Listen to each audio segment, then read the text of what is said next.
একটা বড় রয়্যাল প্যালেসে মিম দাঁড়িয়ে আছে। সে এখানে কে জন্য এসেছে সে জানে না। চারদিকে শুধু অন্ধকার আর অন্ধকার। একটু পর প্যালেসের সদর দরজা খুলে যায়। সেখান থেকে চাঁদের রোশনিতে দেখতে পায় সে ওয়েডিং ড্রেস পরে আছে। তার চোখ চায় সদর দরজার দিকে। সে দেখতে পায় একজন রাজকুমারের ড্রেসে তার দিকে এগোচ্ছে। মিম তার চেহারা দেখতে পারছে না। এমন সময় কিছু একটা শব্দ তার কানে আসে। মিম লাফ দিয়ে ঘুম থেকে উঠে পড়ে। তার মানে সে এতক্ষণ এসব স্বপ্ন দেখছিল। তবে এটা তার ক্ষেত্রে স্বাভাবিক, কারণ সে প্রায় এরকম স্বপ্ন দেখে যে তার বিয়ে একজন রাজকুমারের সাথে হবে। তবে সে ধন সম্পত্তিতে রাজকুমার নয়, বরং মনের দিক দিয়ে রাজকুমার হবে। মিম এইসব ভাবছিল। এমন সময় তার সৎ বোন রিমি ঘরে প্রবেশ করল। রিমি তাচ্ছিল্যের সুরে বলে, কে রে, আবার সেই রাজকুমার আর রাজকুমারীর স্বপ্ন দেখছিস নিশ্চয়ই। রাজকুমারের আশা ভুলে যা, কারণ রাজকুমার শুধু আমার ভাগ্যে জুটবে, আর তোর ভাগ্যে জুটবে বস্তির খ্যাত ছেলেপেলেরা। মিম রিমির কথার উত্তরে কিছুই বলেনি। বলেও লাভ নেই, কারণ মিমের বাবা মা মিমের থেকে রিমিকে বেশি ভালোবাসে। মিমের মা মিমকে জন্ম দেওয়ার সময় মারা যায়। তখন মিমের বাবা আরেকজন মহিলাকে বিয়ে করে। মিমের বাবা ইংল্যান্ড শহরের নামকরা বিজনেসম্যান, তাই যে কেউ তাকে বিয়ে করতে রাজি হবে। তেমনি একজন লোভী মহিলা মিমের বাবাকে নিজের রূপের জালে ফেলে বিয়ে করেছে। তাদের সন্তানই হলো রিমি। তবে মিমের বাবা কিংবা সৎমা মিমকে তেমন অবজ্ঞা কখনো করেনি, কিন্তু মিম ছোটবেলা থেকে তার কাঙ্ক্ষিত ভালোবাসা পায়নি তার বাবা মার থেকে। এমনকি তার বোনও তাকে মাঝে মাঝে তাচ্ছিল্য করে। তবে মিম এসব কিছু নিয়ে ভাবে না, কারণ তার একদিন বিশ্বাস তার জন্য তার মনের মতো রাজকুমার আসবে। ইংল্যান্ডের সবথেকে বড় হোটেল দ্য রয়্যাল প্যালেসের মালিক মিস্টার জ্যাক আজ অসুস্থ হয়ে পড়েছেন। উনি ইউরোপের টপ 10 জন বিজনেসম্যানের মধ্যে একজন এবং ইংল্যান্ডের মধ্যে 1 নাম্বার। আশ্চর্যের বিষয় হলো উনি বাংলাদেশের বংশোদ্ভূত। ওনার মা বাঙালি ছিল। ওনার বংশধর বলতে শুধু তার নাতি আছে। ওনার ছেলে মেয়ে অনেকই আগে একটা দুর্ঘটনায় মারা যায়। আজ সেই বংশোদ্ভূতের 20 বছর পূর্ণ হলো। আজ পর্যন্ত তাকে কেউ দেখেনি, কারণ তার দাদু তাকে সবসময় সবার আড়ালে রেখে লালন পালন করেছেন। তিনি তার নাতিকে মানুষের মতো মানুষ করতে চেয়েছেন এবং তিনি পেরেছেন। তার নাতি ইংল্যান্ডের জনসাধারণ মানুষদের সাথে বসবাস করে। তার দাদুর একটি মাত্র ভয় আছে, আর সেটা হলো তিনি মারা যাবার পর তাদের ব্যবসায়ের কিছু বিশ্বাসঘাতকেরা সব ব্যবসা নিজেদের নামে করে নেবে। এমনকি এখন তিনি অসুস্থ হওয়ায় তিনি সবার আসল চেহারা ধীরে ধীরে দেখতে পাচ্ছেন। সবাই শুধু ওনার মৃত্যুর অপেক্ষা করছে। সবার ধারণা তার নাতি বখাটে বা খারাপ পথে চলে গেছে, তাই তিনি তার নাতিকে সবার চোখের আড়ালে রেখেছে। কিন্তু তিনি তার নাতিকে প্রোটেক্ট করার জন্য আড়ালে রেখেছেন। ইংল্যান্ডের একটা বস্তির মধ্যে আন্ডারওয়ার্ল্ড ফাইটিং হচ্ছে। এইরকম আন্ডারওয়ার্ল্ড ফাইটিং প্রায় সব দেশেই হয়। এই ফাইটিং অবশ্য বেআইনি। আজকে সবাই অনেক আনন্দ উল্লাসে ফাইট দেখতে এসেছে, কারণ আজকের ফাইটে অংশ নেবে ইংল্যান্ডের আন্ডারওয়ার্ল্ড ফাইটিংয়ের কিং তানোস। সবাই তানোস নামে রাখে। এই আন্ডারওয়ার্ল্ড ফাইটে কেউ নিজেদের আসল নাম প্রকাশ করে না, লোকেরাই নিজেদের পছন্দের নাম ব্যবহার করে। তানোস নামক ব্যক্তি দেখতে তানোসের মতো বিশাল দেহী আর তানোসের মতো হিংস্র, তাই লোকজনও তার নাম তানোস রেখেছে। তার পুরো 22 বছরের ফাইটিং ক্যারিয়ারে আজ পর্যন্ত কেউ তাকে হারাতে পারেনি। তানোস আন্ডারওয়ার্ল্ড গ্রাউন্ডের ফাইটিং এরিয়ায় প্রবেশ করল। একের পর এক ফাইটারকে সে নিমিষে উড়িয়ে দিল। কেউ তাকে চ্যালেঞ্জ করার সাহসও পাচ্ছে না। সে চ্যালেঞ্জ করলো, কেউ যদি তাকে হারাতে পারে তাহলে সে 1 মিলিয়ন পাউন্ড পাবে। এত টাকা লোভে কেউ হাত তুলতে পারছে না ভয়ের কারণে। কিন্তু ভিড়ের মধ্যে থেকে আমি হাত তুললাম। সবাই সরে গেল আমার সামনে থেকে। আমি এগিয়ে এলাম ফাইটিং এরিয়ার দিকে। সবাই আমার সাহস দেখে অবাক না হয়ে পারছে না। 7 ফুটের তানুসের সামনে 5 ফুট 10 ইঞ্চির মানুষ দাঁড়িয়ে থাকলে সবাই অবাক তো হবেই। সবাই তানুস তানুস নামে চিয়ার করছে। তানুস আমার নাম জিজ্ঞাসা করলো, হ্যাঁ, হু আর ইউ? স্ল্যামডগ। আমি বস্তি থেকে এসেছি, তাই বস্তির নামই আমাকে শ্যুট করে। ফাইটিং শুরু হলো। তানুস দাঁড়িয়ে আছে নিজের জায়গায়। সে সম্ভবত আমাকে তার দিকে আসার জন্য বলছে। আমি এগিয়ে গেলাম। তানুস আমাকে মারার জন্য আসতে আমি লাফ দিয়ে তার পিছে চলে গেলাম। টার্গেট মিস হওয়া সে ক্ষিপ্ত হয়ে গেল। সে আমার উপর ঝাঁপিয়ে পড়লো, কিন্তু আমি লাফ দিয়ে সরে গেলাম। ফলে তানুস মাটিতে পড়ে যায়। এটাই সুযোগ তানুসকে আঘাত করার। আমি তানুসের গাড়ে লাফ দিয়ে আঘাত করলাম। মানুষের শরীরে যতই শক্তি থাকুক না কেন, কিন্তু সবার শরীরে কিছু কিছু অংশ হলো তাদের দুর্বল জায়গা। তেমনি আমি তানুসের গাড়ির রগে বুকের বাম পাশে ও মাথার উপরে পাঞ্চ করলাম। তারপর আমি ফাইটিং এরিয়ার বাইরে চলে যাই, কিন্তু তানুস এখনো দাঁড়িয়ে আছে। সবাই তানুসের নামে চেয়ার করছে, কিন্তু চেয়ার আর বেশিক্ষণ স্থায়ী রইল না, কারণ তানুসের অবশ শরীর একটু পরে মাটিতে পড়ে গেল। সবাই অবাক না হয়ে পারল না। মাত্র 3টা পাঞ্চে তানুসের মতো বিশাল দেহি ফাইটারকে হারানোর 4টিখানি কথা না। আমি 1 মিলিয়ন পাউন্ড পেলাম। আমি সেই টাকাটা নিয়ে একটা কুঁড়েঘরের ভিতরে গেলাম। সেখানে গিয়ে একজন মধ্যবয়স্ক মহিলা ও তার কিশোর ছেলেকে দেখতে পেলাম। পাশে একটা হুইল চেয়ারের মধ্যবয়স্ক লোক বসে আছে। আন্টি, গত সপ্তাহে আঙ্কেল আন্ডারগ্রাউন্ড ফাইট করতে গিয়ে প্যারালাইজড হয়ে গেছিল। আজ আমি সেই ফাইট জিতে 1 মিলিয়ন পাউন্ড পেয়েছি। এই টাকাটা আপনি রেখে নিন। আপনার পরিবারের এই টাকাটা অনেক জরুরি। আমি টাকাটা আন্টির হাতে তুলে দিয়ে বেরিয়ে পড়ি। মাঝে মাঝে কিছু মানুষের খুশি দেখলেই পান পরে উঠে আনন্দে। এইসব ভাবছি, এমন সময় আমার বেস্ট ফ্রেন্ড রাহুল আমার সামনে এসে দাঁড়ালো। দোস্ত, কি ফাইটটাই না করলি? থানোসকে তো তার নানির নাম মনে করিয়ে দিছিস, কিন্তু এত টাকা তুই বিলিয়ে দিলে এভাবে?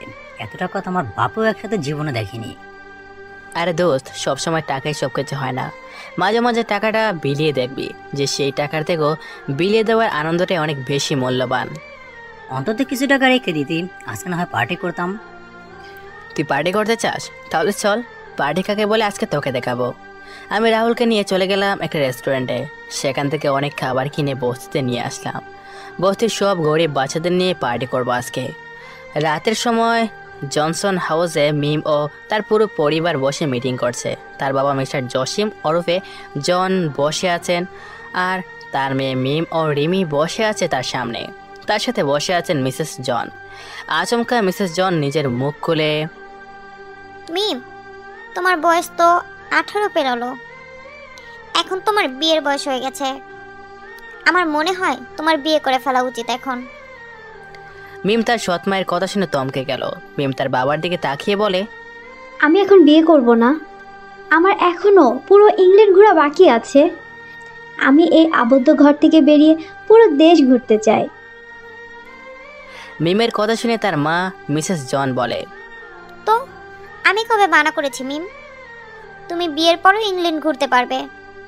তুমি আমাকে মা হিসেবে না মানলেও আমি তো তোমাকে নিজের মেয়ে মতো মানি। মিসেস জনের কথার সাথে একমত হয়ে তার হাজব্যান্ড মিস্টার জন বলে, তোমার মা ঠিক কথাই বলেছে। তোমাকে আমরা কোথাও ঘুরতে নিতে পারি না, কারণ আমি সময় পাই না। আর রিমি ঘুরে বেড়ায় তার মায়ের সাথে। তুমি তো তোমার মায়ের সঙ্গে আবার বেশি পছন্দ করো না, তাই তোমাকে আমরা এমন তেমন ছেলের কাছেও বিয়ে দেব না। তুমি আমার বড় মেয়ে, আর আমি এদেশের একজন নামি দামি ব্যবসায়ী। ইংল্যান্ডে যথেষ্ট খানদানি ফ্যামিলির ছেলের সাথে তোমার বিয়ে হবে। তাদেরকে আমি তোমার ছবি দেখিয়েছি। তারা তোমার ছবি দেখে তোমাকে অনেক পছন্দ করেছে। আগামীকাল তোমাকে তারা দেখতে আসছে। বাহ ড্যাড, বাহ! আমাকে না জানিয়ে সব কিছুর ব্যবস্থা করেছো। তাহলে আর আমি বা কি বলবো? মিম এই বলে নিজের রুমে চলে গেল। মিমের রাগ হয়েছে তা জেনেও মিস্টার জন বলে, আমার মেয়ে আমার কোনো কথা ফেলবে না, আমি জানি। মিস্টার জনও নিজের রুমে চলে গেল। এতক্ষণে রিমি সবার কথা শুনছিল, এখন সে মুখ করল। মম, এটা কোন ধরনের কথা? মিমকে এত ধনী ফ্যামিলিতে বিয়ে দেওয়া হচ্ছে কেন? তাহলে তো মিমের স্বপ্ন পূরণ হয়ে যাবে। তার স্বপ্নের প্রিন্স সে পেয়ে যাবে। ও মাই প্রিন্সেস, প্রিন্স শুধু তোমার জন্য বরাদ্দ। মিমকে আমি বিয়ে দিয়ে বিদায় দিতে চাই, আর এই বিয়ের মাধ্যমেই তোমাকে তোমার রিয়েল প্রিন্সের সাথে দেখা করিয়ে দিব, যে শুধু এই ইংল্যান্ড না, বরং পুরো ইউরোপ মহাদেশের নামি দামি ব্যবসায়ীর বংশধর। রিমি খুশি হয়ে তার মাকে জড়িয়ে ধরল, আর ওইদিকে মিম তার রুমে গিয়ে শুয়ে পড়ল। সে তার বাবার কথা কোনোদিনও ফেলেনি। তার মায়ের মৃত্যুর পর থেকে সে সবার কথা মুখ বুজে সহ্য করে আসছে। মিস্টার জ্যাক তার ম্যানশনে শুয়ে আছেন। তার শরীর দিন দিন অনেক দুর্বল হয়ে যাচ্ছে। এমন সময় তিনি তার ব্যালকনিতে কারো অবয়ব দেখতে পেলেন। রাতের বেলা বাইরে বৃষ্টি হচ্ছে।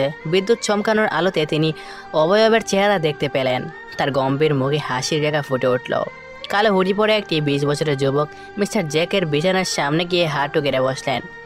মিস্টার জ্যাক তার মাথায় হাত বুলিয়ে দিচ্ছে। মিস্টার জ্যাক অশ্রু মিশ্রিত কণ্ঠে বলে উঠল, দাদু ভাই, আমাকে মাফ করে দে। তোকে আমি এত বছর আমার থেকে দূরে রেখেছি, কিন্তু এখন সময় এসে গেছে তোকে সবার সামনে এনে সবার মুখ বন্ধ করে দেবার। মিস্টার জ্যাকের কথা শুনে সেই যুবকটি বলল, you are my super hero দাদু। তোমাকে এখনো অনেক বছর বাঁচতে হবে আমার জন্য, আর আমি এখন সব কিছুর জন্য প্রস্তুত আছি। কিন্তু তার আগে আমাকে ব্যবসায়ের সব কিছু সবার আড়ালে দেখতে হবে। সবার আসল চেহারা আমি মালিক হিসাবে নয়, বরং একজন সার্ভেন্ট কিংবা গরিব হয়ে দেখতে পারবো। আমাকে কিছুদিন সময় দাও, আমার দরকার শুধু একটা সুযোগ। 10 দিন পর আমাদের হোটেলে তার রয়্যাল প্যারিসের শহরের বিখ্যাত ব্যবসায়ী মিস্টার জনের বড় মেয়ে বিয়ে হবে। তিনি পুরো ম্যানশনের ফ্ল্যাট ক্লাস জায়গা বুকিং করেছেন। তুমি জানো আমার হোটেলে ধনী গরিব সবার জন্য বরাদ্দ, ফ্ল্যাট ক্লাস আর লাস্ট ক্লাস। তারা আগামী পরশু হোটেলে এসে পড়বেন। পুরো 7 দিন জুড়ে অনুষ্ঠান হবে। তুমি সেই সুযোগে সবার সাথে মিশে যেতে পারবে। তাহলে এখন শুধু সময়ের অপেক্ষা। এই কথাটা বলে ছেলেটি ব্যালকনি দিয়ে লাফ দিল। মিস্টার জ্যাক তার নাতি যাওয়ার দিকে তাকিয়ে রইলেন। বস্তিতে সকাল হতেই সবাই সবার খাবারের অর্থ জোগাতে বেরিয়ে পড়লেন। চায়ের দোকানে দেখা যায় কিছু বৃদ্ধ সুদ্দিওয়ালা লোকদের, যারা দেশের ভবিষ্যৎ বাণী করতে ব্যস্ত, চা আর বিস্কুট খেতে খেতে। আমিও চায়ের দোকানে একটা ফাঁকা জায়গা দেখে বসে পড়লাম। এমন সময় রাহুল এসে আমার সামনে বসলো। সে জিজ্ঞাসু দৃষ্টিতে কিছুক্ষণ তাকিয়ে তাকিয়ে আমাকে বলল, দোস্ত, গতকালের পার্টিটা সেই ছিল, কিন্তু তুই এত টাকা পেলি কোথায়? আমি নিজেকে স্বাভাবিক রেখে বললাম, টাকা নিয়ে তোকে চিন্তা করতে হবে না। রাহুল অদ্ভুত ভঙ্গিতে বলে উঠল, তোকে দেখলে আমার কেমন যেন লাগে। তোকে দেখলে মনে হয় তুই একটা চার্মিং প্রিন্স। সারাদিন এদিক ওদিক ঘুরে বেড়াস। আঙ্কেল আন্টি আমাদের ছোট থাকতে মারা যায়, এটা তুই আমাকে বলেছিস। তোর সাথে আমি সেই ছোট থেকেই আছি। আমরা যখন দিন মজুর করতে যাই তখন তুই রাজার মতো ঘুমোস, তাও তো টাকা পয়সার অভাব হয় না। তুই তো মাঝে মাঝে কোথাও গায়েবও হয়ে যাস। আমি তাচ্ছিল্যে সুরে বললাম, তুই এমনভাবে বলছিস ইংল্যান্ড না বরং পুরো ইউরোপের প্রিন্স আমি। এসব কথা বাদ দে, তোকে নিয়ে আমার ঘুরতে যাওয়ার প্ল্যান আছে। রাহুল প্রফুল্লিত হয়ে বলল, কি বলিস, ঘুরতে যাব? আমি বললাম, হ্যাঁ, তোকে এমন জায়গায় ঘুরতে নিয়ে যাব যে তুই স্বপ্নও ভাবতে পারবি না, মনে হবে তুই স্বপ্ন দেখছিস। রাহুল তাচ্ছিল্য করে বলল, তুই এমনভাবে বলছিস যেন আমাকে ইংল্যান্ডের সব থেকে বড় হোটেল দ্য রয়্যাল প্যালেসে নিয়ে যাবি। আমি টুটে কোনো একটা বাঁকা হাসি রেখা ফুটিয়ে বলি, আমি যদি বলি সেখানে নিয়ে যাব? রাহুল আমার দিকে হা করে তাকিয়ে আছে। রাহুলকে দেখে আমার হাসি পেল। আচ্ছা আচ্ছা, তুই সময় হলে দেখতে পারবি আমরা কোথায় যাব। তুই শুধু আগামী 1 সপ্তাহের জন্য ব্যাগ প্যাক করে রাখবি। আমরা আগামীকালে রওনা দেব। আজকে জনসন ম্যানশনে অনেক আনন্দ হচ্ছে, কারণ তাদের ফ্যামিলির বড় মেয়ের বিয়ে হবে। পুরো ম্যানশন সাজানো হয়েছে অনেক সুন্দর করে। মিস্টার জনসন, মিসেস জনসন ও তাদের মেয়ে মিম ও রিমি বসে আছে কারুকাজ করা সোফায়। তাদের সামনে বসে আছে ইংল্যান্ডের অন্যতম নামি দামি ব্যবসায়ী নিক জর্জ। নিক হল একজন ইউথ আইকন, যে তার বুদ্ধিমত্তাকে কাজে লাগিয়ে তার বাবা দাদার ব্যবসাকে 2 থেকে 3 গুণ বৃদ্ধি করেছে কয়েক বছরের মধ্যে। নিকের পরিবারে শুধু তার মা মিসেস জর্জ আছে। মিসেস জনসন প্রফুল্লিত হয়ে জিজ্ঞাসা করছে, তো মিসেস জর্জ, আমাদের পরীর মতো মেয়েকে কি আপনাদের পছন্দ হয়েছে? মিসেস জর্জ উত্তর জানায়। নিক তার মায়ের কথা সাড়া দিয়ে বলে, ও হ্যাঁ, মিমকে আমার অনেক পছন্দ হয়েছে। আমার মনে হয় আমাদের কিছুক্ষণ একা কথা বলা উচিত, যাতে আমরা নিজেদের মধ্যেকার দূরত্বকে আরো কমিয়ে আনতে পারি। মিসেস জনসন নিকের অবদার শুনে বলে, কেন নয় মিম ডিয়ার, নিককে তোমার রুমে নিয়ে যাও। মিমো অগত্যা নিককে সাথে করে তার রুমে নিয়ে গেল। আর অন্যদিকে রিমি এক নজরে নিকের দিকে তাকিয়ে আছে। রিমির মা তা লক্ষ্য করা রিমিকে এক সাইডে নিয়ে গেল। মিসেস জনসন রাগান্বিত কণ্ঠে জিজ্ঞেস করে, তুমি এভাবে নিকের দিকে তাকিয়ে কেন আছিলে? মম, তুমি নিকের সাথে আমার বিয়ে দিয়ে দাও। নিক কি হ্যান্ডসাম, আর তাছাড়া সে ইউথ বিজনেস আইকন। ওহ ডিয়ার, তুমি এত বোকা কেন? আমি নিকের চেয়েও হ্যান্ডসাম ছেলেকে তোমার জন্য খুঁজে আনবো, যে মিলিনিয়ার নয় বরং বিলিনিয়ার হবে। আর তাছাড়া আমি নিকের ব্যাপারে খোঁজ নিয়েছি। নিকের ক্যারেক্টার ভালো না। সে এক মেয়ের সাথে বেশি দিন থাকতে পারে না। প্রতিদিন রাতে রেডি এরিয়া থেকে সেখানকার সব থেকে সুন্দরী মেয়েকে নিয়ে আসে তার কাছাতে। তারপর কি হয় তা তোমাকে বলে বোঝাতে হবে না নিশ্চয়ই। তাহলে তুমি মিমের সাথে নিকের বিয়ে কেন দিচ্ছ? আর এই ব্যাপারে ড্যাড কি জানে? না, তোমার ড্যাড জানে না, আর তার জানার দরকারও নেই। আমি মিমের সাথে নিকের বিয়ে দিচ্ছি কারণ এতে আমাদের বিজনেস আরও বহু দূর এগিয়ে যাবে। নিক আমাদের বিজনেস ফান্ডে অনেক টাকা দিবে বলেছে। মিসেস জনসন ঠোঁটের কোণে শয়তানে হাসি ফুটিয়ে বলে। অপরদিকে মিম নিককে তার রুমে নিয়ে যায়। রুমটা অনেক সুন্দর করে সাজিয়েছে মিম। প্রিন্স ও প্রিন্সেসের ডল দিয়ে সাজানো হয়েছে রুমটাকে। নিক মিমের রুমের দরজার ভিতর দিয়ে আটকে দেয়। ঘটনার আকস্মিকতায় মিম কাঁপড়ে যায়। মিম কিছুটা অপ্রস্তুত হয়ে জিজ্ঞেস করে, এ কি, আপনি রুমের দরজা কেন বন্ধ করলেন? নিক স্বাভাবিক ভঙ্গিতে উত্তর দেয়, আপনি ভয় পাবেন না, আমাদের কথোপকথনের সময় কেউ যাতে আমাদের বিরক্ত না করে সেই জন্যই দরজা লক করেছি। আচ্ছা, আপনার কি আমার পছন্দ হয়েছে আমাকে? মিম তাচ্ছিল্যের ভঙ্গিতে বলে, আমার আর কি পছন্দ বা অপছন্দ, আমার ড্যাড যা বলে আমি নিঃশব্দে মেনে নিই। তার মানে আমাকে আপনার পছন্দ হয়নি, কিন্তু আপনাকে আমার অনেক পছন্দ হয়েছে। আর এই বিয়েটা যে কোনো মূল্যেই হবে। বিশেষ করে আপনার মন চায় যে আমাদের বিয়েটা হোক, কারণ এই বিয়ের পর আমি আপনাদের বিজনেস ডেভেলপ করার জন্য অনেক পাউন্ড দেব আমাদের ফাউন্ডেশনে। মিম নিকের কথা শুনে তাচ্ছিল্যের স্বরে বলে, আমি তো একটা পণ্য। এতদিন হেরা আমাকে লালন পালন করে বড় করেছে, আর এখন আমাকে বিক্রি করে দিচ্ছে আপনার কাছে। আপনি তা ভাববেন না, বিয়ের পর আপনি খুব সুখেই থাকবেন। আমি একজন হ্যান্ডসাম ছেলে, আমাকে দেখে যে কেউ পছন্দ করে ফেলবে, আর আপনিও অনেক হট এবং সেক্সি। মিম নিকের কথা বলার ধরন দেখে বিছানা থেকে উঠে দাঁড়ায়। মিমের ভয় পাওয়ায় চেহারা দেখে নিক হেসে দেয়। আমি এরকমই, আমার অসংখ্য গার্লফ্রেন্ড আছে যাদের সাথে আমি প্রতিদিনই রুম ডেট করি। আর তাছাড়া রেড লাইট এরিয়ার সব থেকে সেক্সি মেয়ে আমার জন্য বুক করা থাকে। তবে আপনাকে প্রথম দেখার পর আমার আর সেই অখাদ্য কুখাদ্যে মন বসছে না। আমার বিয়ে হলে আমার সাথেই হবে, মাইন্ডেড। এই কথা বলে নিক দরজা খুলে দিল। নিক রুম থেকে বের হয়ে গেল, কিন্তু সে রুমে উকি মেরে বলল, বাই দ্য ওয়ে, আপনার বোন রিমিও অনেক হট সেক্সি, কিন্তু আপনার থেকে নয়। এই বলে নিক চলে গেল। আর মিম কাঁদতে কাঁদতে নিজের বিছানায় শুয়ে পড়ল। মিমের কান্না শোনার মতো তার কাছে কেউ নেই। নিকের সাথে মিমের বিয়ে ঠিক করা হলো 17 তারিখ। আজকে 9 তারিখ। আগামীকাল সবাই ইংল্যান্ডের সব থেকে বড় আর বিলাসবহুল হোটেল দ্য রয়্যাল প্যালেসে পৌঁছে যাবে।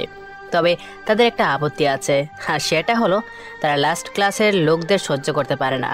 তাদের ধারণা লাস্ট ক্লাস অর্থাৎ নিম্নবিত্ত পরিবারের লোকজনদের জন্ম হয়েছে দিনমজুরি অথবা ভিক্ষা করে বেঁচে থাকার জন্য। পরদিন সকালে আমি আর রাহুল বেরিয়ে পড়ি আমাদের বাঙ্গা সাইকেল চড়ে। আমাদের পিঠে বড় বড় দুটি ব্যাগ, যেগুলোতে আমাদের জামা কাপড় আছে। রাহুল আমাকে বারবার জিজ্ঞাসা করছে যে আমরা কোথায় যাচ্ছি, কিন্তু আমি শুধু বলছি যে গেলেই দেখতে পাবি। একটু পরে আমরা দ্য রয়্যাল প্যালেস হোটেলের সামনে এসে পৌঁছালাম। রাহুল হোটেলের দিকে হা করে তাকিয়ে আছে। 10 তলায় এই হোটেলের সর্বক্ষণে সব রকমের সুযোগ সুবিধা পাওয়া যায়। প্রথম তলায় শুধু রিসেপশন ও বড় হল রুম। 3য় তলা পর্যন্ত লাস্ট ক্লাসের লোক থাকবে। 7, 8, 9 ও 10 তলা ফার্স্ট ক্লাস লোকদের জন্য। 4, 5 ও 6 তলা রয়েছে ব্যায়াম করার জন্য, জিম, পার্লার, সেলুন শো, আরও অনেক কিছু। তাছাড়া ছাদে রয়েছে বিশাল সুইমিং পুল। নিচতলায়ও বাগানের সাথে বড় সুইমিং পুল আছে। তবে সব ফ্লোরের তুলনায় রুফ ও গ্রাউন্ড ফ্লোর অনেক বড় করে বানানো হয়েছে। রাহুল বিস্মিত কণ্ঠে বলল, কিরে দোস্ত, এ আমাকে কোথায় নিয়ে এলি? আমি তোমার বাপের জীবনেও এত সুন্দর বিল্ডিং চোখে দেখিনি। আমি পূর্বের নিয়ে নিজেকে স্বাভাবিক রেখে বলি, এটা হলো ইংল্যান্ডের সব থেকে বড় হোটেল দ্য রয়্যাল প্যালেস। আমরা আগামী 7 দিন এই হোটেলেই কাটাবো। রাহুল পূর্বের ভঙ্গিতে বলে, তুই কি আমার সাথে মজা করছিস নাকি? তোর মাথা খারাপ হয়ে গেছে কোনটা? আমাদের মতো স্লাম ডগের এত বড় হোটেলের রুম কে দিবে? আর তাছাড়া আমাদের অত টাকা পয়সাও নেই এই হোটেলে থাকার মতো। আরে তুই এসব টেনশন করিস না, চল আমার সাথে। আমি রাহুলকে নিয়ে হোটেলের ভিতরে যাওয়ার দরজার দিকে যাচ্ছি, কিন্তু দারোয়ান আমাদের আটকে দিল। সে আমাদের চোখ দিয়ে গেলে ফেলছে। এমন সময় হোটেলের ম্যানেজার আসলো। ম্যানেজার আমাদের দেখা মাত্রই আমাদের সাথে খারাপ ব্যবহার করা শুরু করে। কি দরকার তোমাদের? আমরা কাউকে ভিক্ষা দেই না, তোমরা যেতে পারো। আমাদের স্পেশাল গেস্ট এখনই এসে পড়বে। আমি পূর্বের ন্যায় স্বাভাবিক ভঙ্গিতে বলি যে আমরা এই হোটেলে থাকতে এসেছি আগামী 7 দিনের জন্য। আমার কথা শুনে ম্যানেজার আমাদের দিকে অদ্ভুতভাবে তাকালেন। তারপর খানিকটা হেসে বলে, তোমরা কি আমার সাথে ফান করছো? আয়নাতে তোমাদের চেহারা দেখেছো কখনো? এই হোটেলের এক একটা রুমের প্রাইস জানা আছে তোমাদের? আমি কোনো প্রতিক্রিয়া না দেখিয়ে বললাম, আমরা লাস্ট ক্লাসে থাকতে এসেছি, এতে তো আপনাদের কোনো আপত্তি নেই। ম্যানেজার কিছু বলবে তার আগে হোটেলের এরিয়ার অনেকগুলো কস্টলি ব্র্যান্ডের গাড়ি প্রবেশ করলো। ম্যানেজার দ্রুত গাড়িগুলোর দিকে এগিয়ে গেলেন। গাড়ি থেকে অনেক লোক নেমে আসলো যাদেরকে আমি চিনি না, কিন্তু ম্যানেজার তাদের মধ্যে একজন 50 বছরের লোককে মিস্টার জনসন ও তার পাশের 40 বছরের মহিলাকে মিসেস জনসন বলে অভিহিত করলেন। তাদের পেছনে গাড়ি থেকে অনেকেই নেমে আসলো। একজন 45 বছরের মহিলাকে মিসেস জর্জ ও একজন 25 বছরের যুবককে মিস্টার নিক জর্জ বলে অভিহিত করলেন। মিসেস জনসনদের গাড়ি থেকে অল্প বয়সী দুটি সুন্দরী মেয়ে বের হলো। দুজনের বয়স সেম মনে হচ্ছে। মিস্টার জনসন একজনকে রিমি ও আরেকজনকে মিম বলে ডাক দিলেন। আমি আর রাহুল তাদের দিকে হা করে তাকিয়ে আছি। রাহুল তাকিয়ে আছে তাদের দামি গাড়ি ও জামা কাপড়ের দিকে, কিন্তু আমি তাকিয়ে আছি মিম নামক মেয়েটির দিকে। এরকম পরীর মতো মেয়েকে আমি জীবনেও দেখিনি। চেহারায় বাঙালি ও ইংরেজি উভয়ের ছাপ। তারা একে একে আমাদের সামনে দিয়ে হোটেলের ভিতরে প্রবেশ করলেন। মিসেস জনসন ও মিস্টার নিক জর্জ আমাদের দেখে নাক চিটকালেন। হয়তো আমাদের নোংরা জামা কাপড় দেখে তাদের অস্বস্তি হচ্ছে। আমি এখনো মিমের দিকে তাকিয়ে আছি। মিম আমার সামনে দিয়ে যাওয়ার সময় একবার আমার দিকে তাকালেন। আহ, কি তার মায়াবী চোখ, গায়েল করে দিয়েছে। আমার দিকে তাকিয়ে সে তার চোখ জোড়ার নিচের দিকে করে হোটেলের ভিতরে প্রবেশ করলো। তবে সবার মতো সে আমাদের দেখে অস্বস্তিকর চাউনিতে তাকায়নি। তারা সবাই ভিতরে যাওয়ার পর ম্যানেজার আমাদের সামনে এসে বলল, তোমরা লাস্ট ক্লাসে উঠতে চাইলে উঠতে পারো, তবে আগামী 7 দিন ধরে এখানে অনেক বড় বিয়ের অনুষ্ঠান হবে। তারা তোমাদের মতো লাস্ট ক্লাসের লোকদের সহ্য করতে পারে না, তাই তাদের সামনে যাবে না এবং 3 তলার উপরে ওঠার সাহসও করবে না। রাহুল ব্রু কুচকায়। কেন? আমরা তো টাকা দিয়ে থাকবো, তাহলে আমরা সাদা কেন যেতে পারবো না? আমি রাহুলকে ইশারা চুপ থাকতে বললাম। আপনি চিন্তা করবেন না, আমরা আপনার কিংবা ওনাদের কোনো ডিস্টার্ব করবো না। ম্যানেজার আমার কথা শুনে তৎক্ষণাৎ চলে যায়। আমরা হোটেলের ভিতরে ঢুকলাম। এত বড় হল রুম দেখে আমাদের চোখ আবার কপালে উঠল। একটা ফুটবল গ্রাউন্ডের মতো বিশাল হল রুম। সেখানে সোফায় বসে আছে কিছু মানুষ। তারা ঝুলন্ত স্মার্ট টিভি দেখছে। এক পাশে আছে রিসেপশন। সেখানে তাকাতেই আমার নজর কালো মিম নামক মেয়েটি। তারা হয়তো চাবির জন্য অপেক্ষা করছে। মিম তার চুলগুলো কানের পেছনে গুজে আবার আমার দিকে তাকালো। এই মিষ্টি চাউনি দেখে আমি আবার গায়েল হয়ে গেলাম। তারা লিফটে করে উপরে চলে গেল। আমি লিফটের দিকে যেতেই দেখলাম সেখানে লেখা আছে only for first class people, মানে লাস্ট ক্লাসের লোকেরা কোনো লিফট ব্যবহার করতে পারবে না। আমি রিসেপশনে গিয়ে আমাদের জন্য একটা ডাবল বেড সিঙ্গেল রুম নিলাম। তারপর সিঁড়ি বেয়ে উঠে গেলাম 3 তলায়। লাস্ট ক্লাসদের জন্য এত সুন্দর ব্যবস্থা থাকলে ফার্স্ট ক্লাসদের জন্য কী ব্যবস্থা থাকবে সেটা ভাবতেই আমাদের গায়ের কাঁটা দিয়ে উঠল। আমরা রুমে ঢুকলাম। এত বড় রুম দেখে রাহুল লাফালাফি শুরু করে দিয়েছে। প্রফুল্লিত হয়ে বলে, দোস্ত, এই রুমটা তো আমাদের বস্তির 3টে পরিবার থেকেও বড়। আমি কিছু না বলে বেলকনিতে গেলাম। চারদিকে যেদিকে তাকাই সেদিকে হোটেলের সীমানা। একটা বড় এরিয়া জুড়ে হোটেলের অবস্থান। আমি আর রাহুল ফ্রেশ হয়ে খেয়ে নিলাম। আমাদের নিচ থেকে নিচে গিয়ে খেয়ে আসতে হবে। আর অন্যদিকে ফার্স্ট ক্লাসের লোকেরা নিজেদের রুমে বসে বসে খাবার পেয়ে যাবে। রাতে রাহুল ঘুমিয়ে পড়ে তাড়াতাড়ি। আমাদের শরীর এমনিতে দুর্বল, এত দূর পথ সাইকেল দিয়ে আসায়, কিন্তু আমার ঘুম আসছে না। লাস্ট ক্লাসের লোকেরা যেখানে যেখানে যেতে পারে সেই সব জায়গায় ঘুরে থাকার জন্য আমি বেরিয়ে পড়লাম রুম থেকে। রাহুল পরে পরে ঘুমাচ্ছে। আমি রুম থেকে বেরিয়ে করিডোর ধরে এগোতে থাকলাম। বেশি রাত না হওয়ায় এখনও সবার রুম থেকে কথা বলার আওয়াজ শোনা যাচ্ছে। 3rd ফ্লোরে সিঁড়িতে থেমে গেলাম। এখান থেকে উপরে গেলে ফার্স্ট ক্লাস লোকদের এরিয়া প্রবেশ করব, কিন্তু তার আগে আমাকে দেখতে হবে লাস্ট ক্লাস লোকেরা কীরকম জীবনযাপন করে। আমি 2য় তলায় নেমে করিডোর ধরে এগোচ্ছি। এমন সময় আমার সাথে আমার সমবয়সী একজনের সাথে পরিচয় হলো। তার থেকে জেনে নিলাম যে লাস্ট ক্লাস লোকেরা এই হোটেলের নিজেদেরই একটা আলাদা দুনিয়া বানিয়ে নিয়েছে। আমিও তার পিছু পিছু সেই জায়গায় গেলাম। 1 তলায় নেমে হোটেলের পেছনে বাগান পেরিয়ে একটা বড় হল রুম আছে, যা লাস্ট ক্লাস লোকদের জন্য বরাদ্দ। এখানে এসে জানতে পারলাম এই হোটেলের মালিক মিস্টার জ্যাক ফার্স্ট ক্লাসদের মতো লাস্ট ক্লাসদের জন্য অনেক সুযোগ সুবিধা করে রেখেছে।